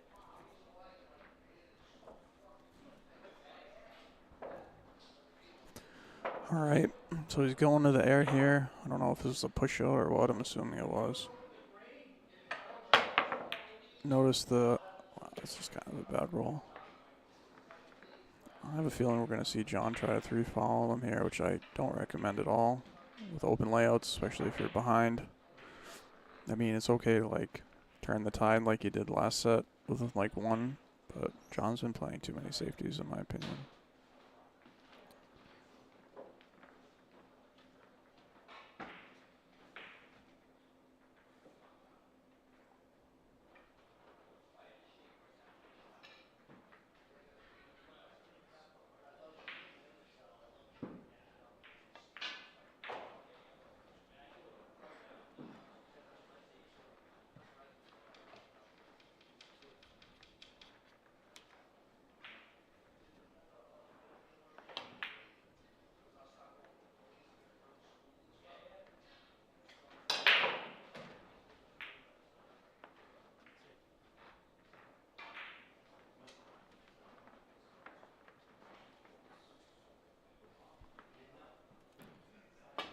And like I said, not really surprised about the safety. Not doing John much good to play these safeties with wide open layouts.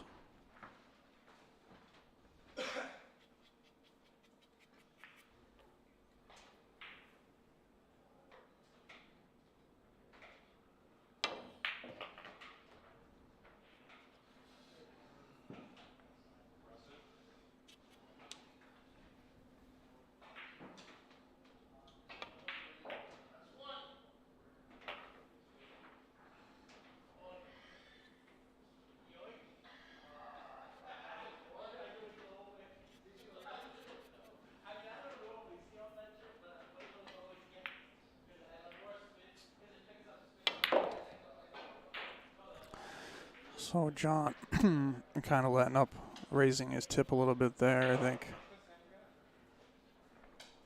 I think he needed to draw the ball, but he's okay until he did that. It's not going to scratch, but he wanted to. And just so unnecessary, and all that happened because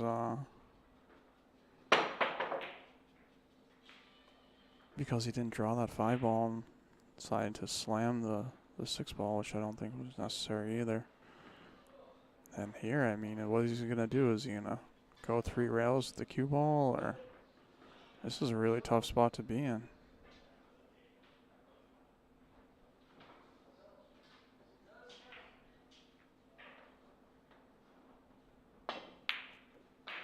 Yeah, I mean, even if he makes that, what's the point of making that ball?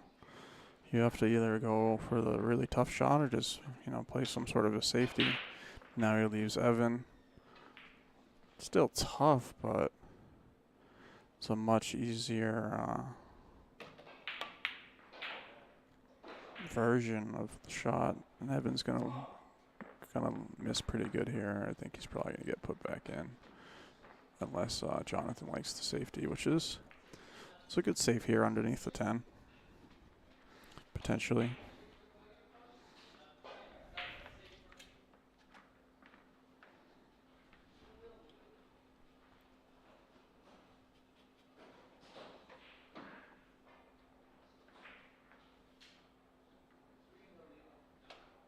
Or maybe he's cutting it. Nice shot. And no love. No love. I like the roll-up safety here, perhaps. Just kind of roll him up on it if he can. I know he's looking at it. I just don't know if it's going to be available. Yeah, I don't know what that was. I didn't like that. I mean, he did make a mess out of it, so it's not terrible, but the combo's there. So if he goes for the bank, which he's probably not going to, I like him to stay smart here and keep the lead up. Don't do anything crazy and try to whatever. So I think he can't really tell if he got the hook or not.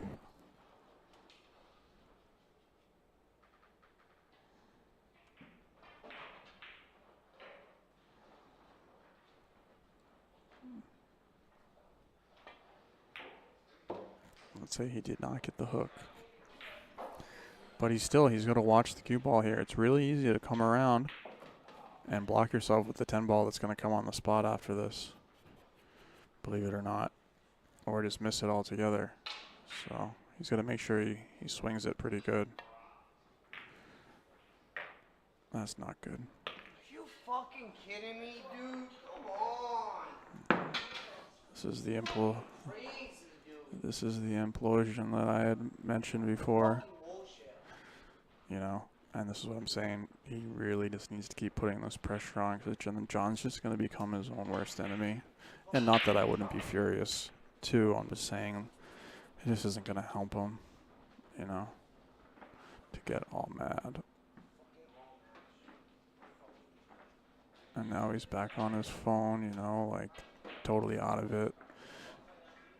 And he's still not out of it. He has to think about how badly he won that last set. How's Evan's cue ball? He's going to just get there for a pretty standard shot.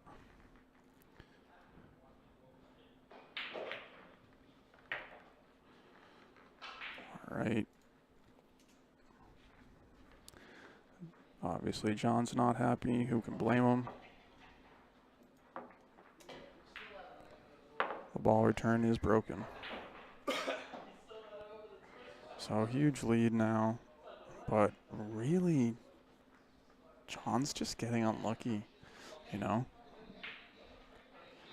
John is just getting some terrible rolls here, so as I mentioned before, you just got to try and stay in it. What is that, 3 or 4? 3? 3 scratches and down to 10 this set? Oh, give me a break.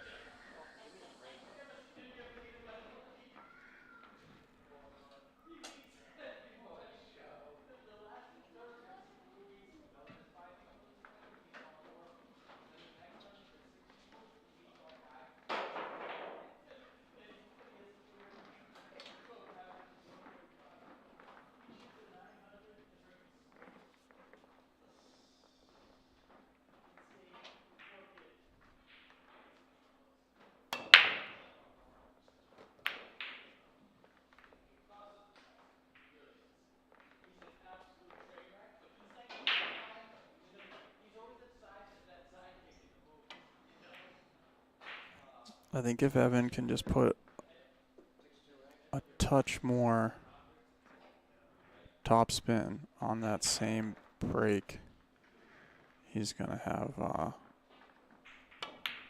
a lot better look at the one ball. But like I mentioned before, it doesn't hurt to be able to just have that control after the break.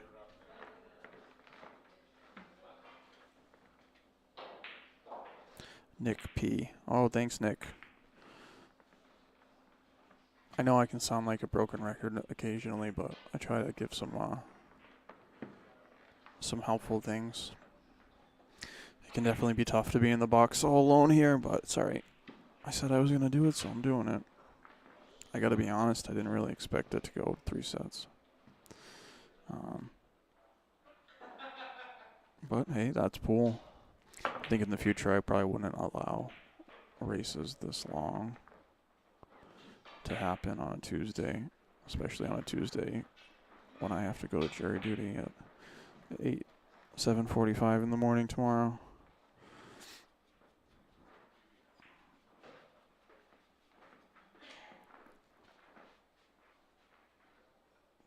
And I have to drive an hour home. So I gotta root for Evan from here. 5 in a row, please. But we'll see.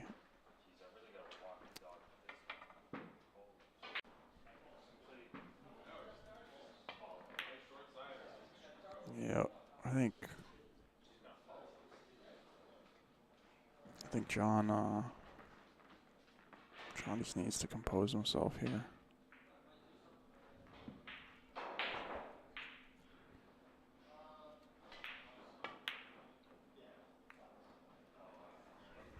You can see Evan let up on the stroke there. I think he really needed to put a good stroke on that and try to come under for the 4 in the side, personally. Or if he was gonna play for the corner, which is fine, I think he should have followed that ball. And John's gonna have a difficult time getting on this 4 ball now. See what I mean? He's trying to hold it and undercutting it. Now I think they're not realizing that although the balls are going to cut easier on the new cloth, at speed, when there's not a lot of speed, they're still going to cut similar to how they would. And like I mentioned before, with a slow rolling ball, the ball just doesn't want to start cutting as soon. Whew. And Evan there looked like he kind of just one-stroked that. I don't know why he's not bearing down. Like, you need to close out the set, my friend. You don't want to let him get back in it. And because if you don't remember, like, you really lost pretty poorly in that last set. And at any time, he could start winning 9 in a row on you again. And then all of a sudden, you're going to be down and out. So I feel like Evan looks like he's kind of taking his foot off the gas a little bit. And he needs to not do that. Just got to watch the scratch here. Yeah. It was pretty natural. I don't think he needed to put any sauce on that. Now he tied up the balls. So I think we're going to see some tragedy late in this rack like we have been seeing.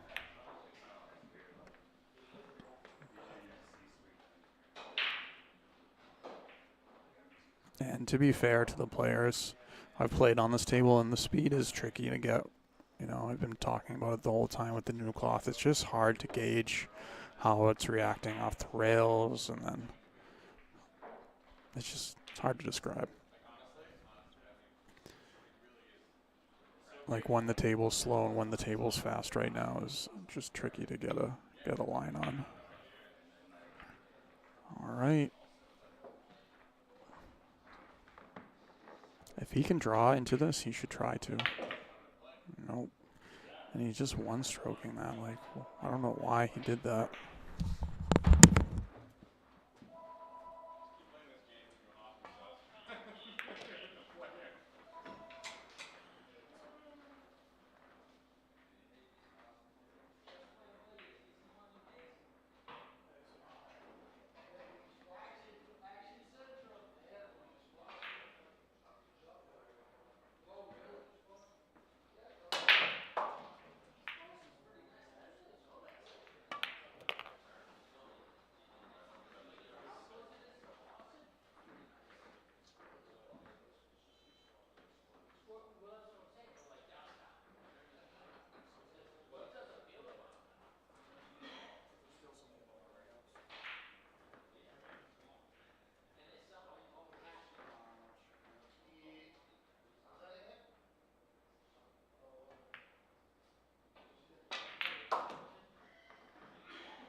Just want to play good this set, really. Fuck that final close.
Okay, so like I said, the layout of the rack was going to cause some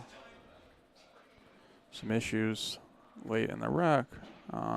John was lucky to make that hit, or it was a good hit.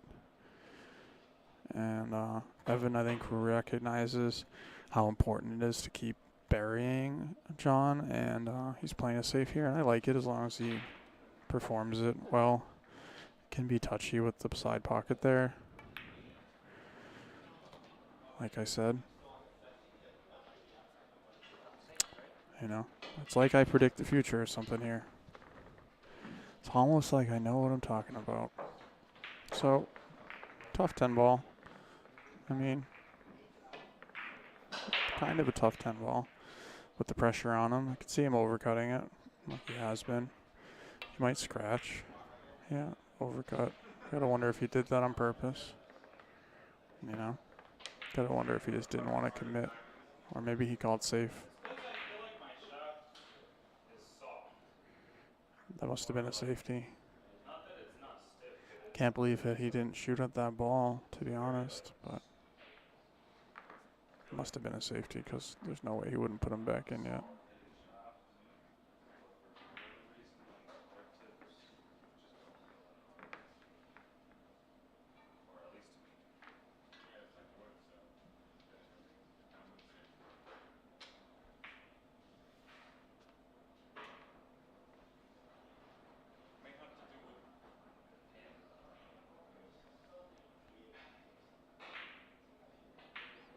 I like kicking behind it, maybe. I mean, he obviously called the safety there, so. Yeah, he's calling the bank. You just got to remember how much the new cloth is going to make it to shorten up if you come across it. Whatever, he's going for it.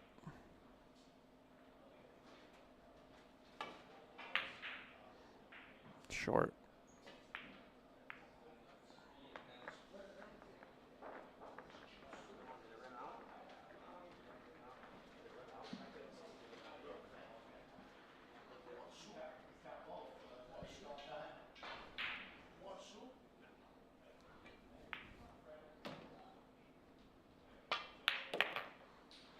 All right, so that was a big game right there. I mean, obviously Evan did the right thing with the safety, but the second safety, he kind of messed up. And like I had said, just with that point being right there, it was going to be easy for it to come into play, and sure enough it did. So that was a big game. Obviously, the next 3 games are going to be massive.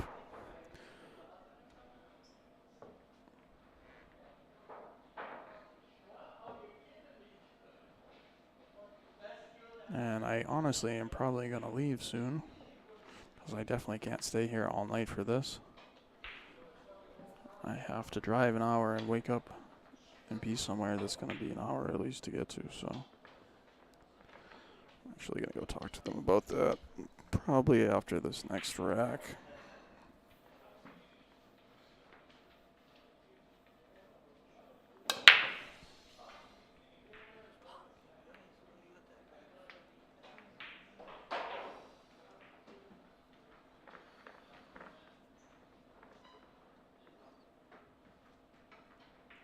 But I will leave it on for you guys.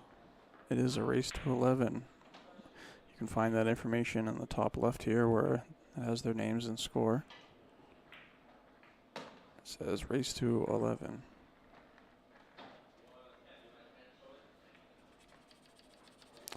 And I'm just not staying for another 2 hours. It's just not happening. As a matter of fact, I'm going to run around and do stuff so I can leave very soon.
Nobody's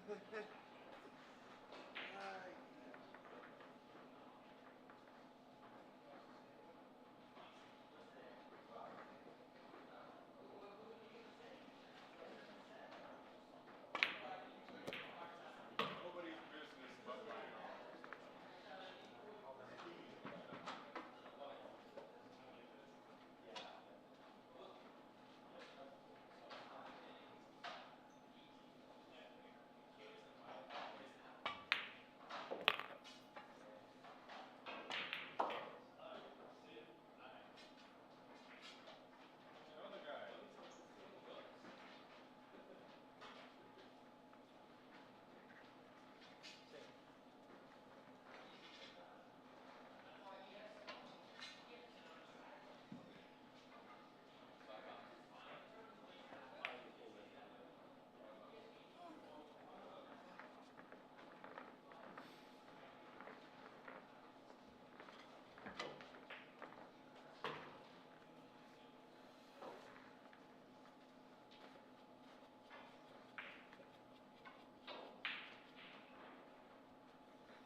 charges a fee in order to set up the match.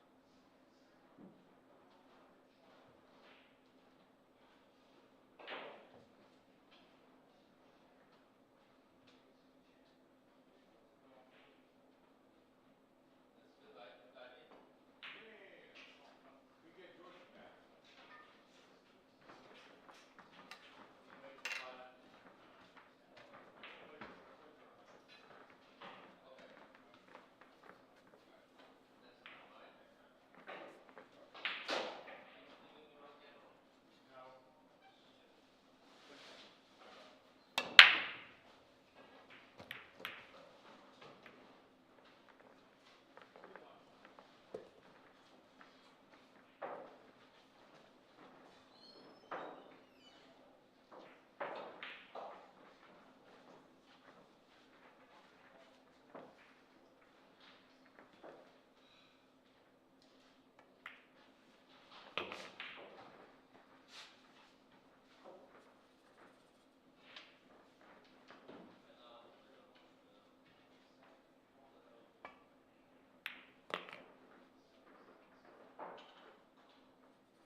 CashApp gets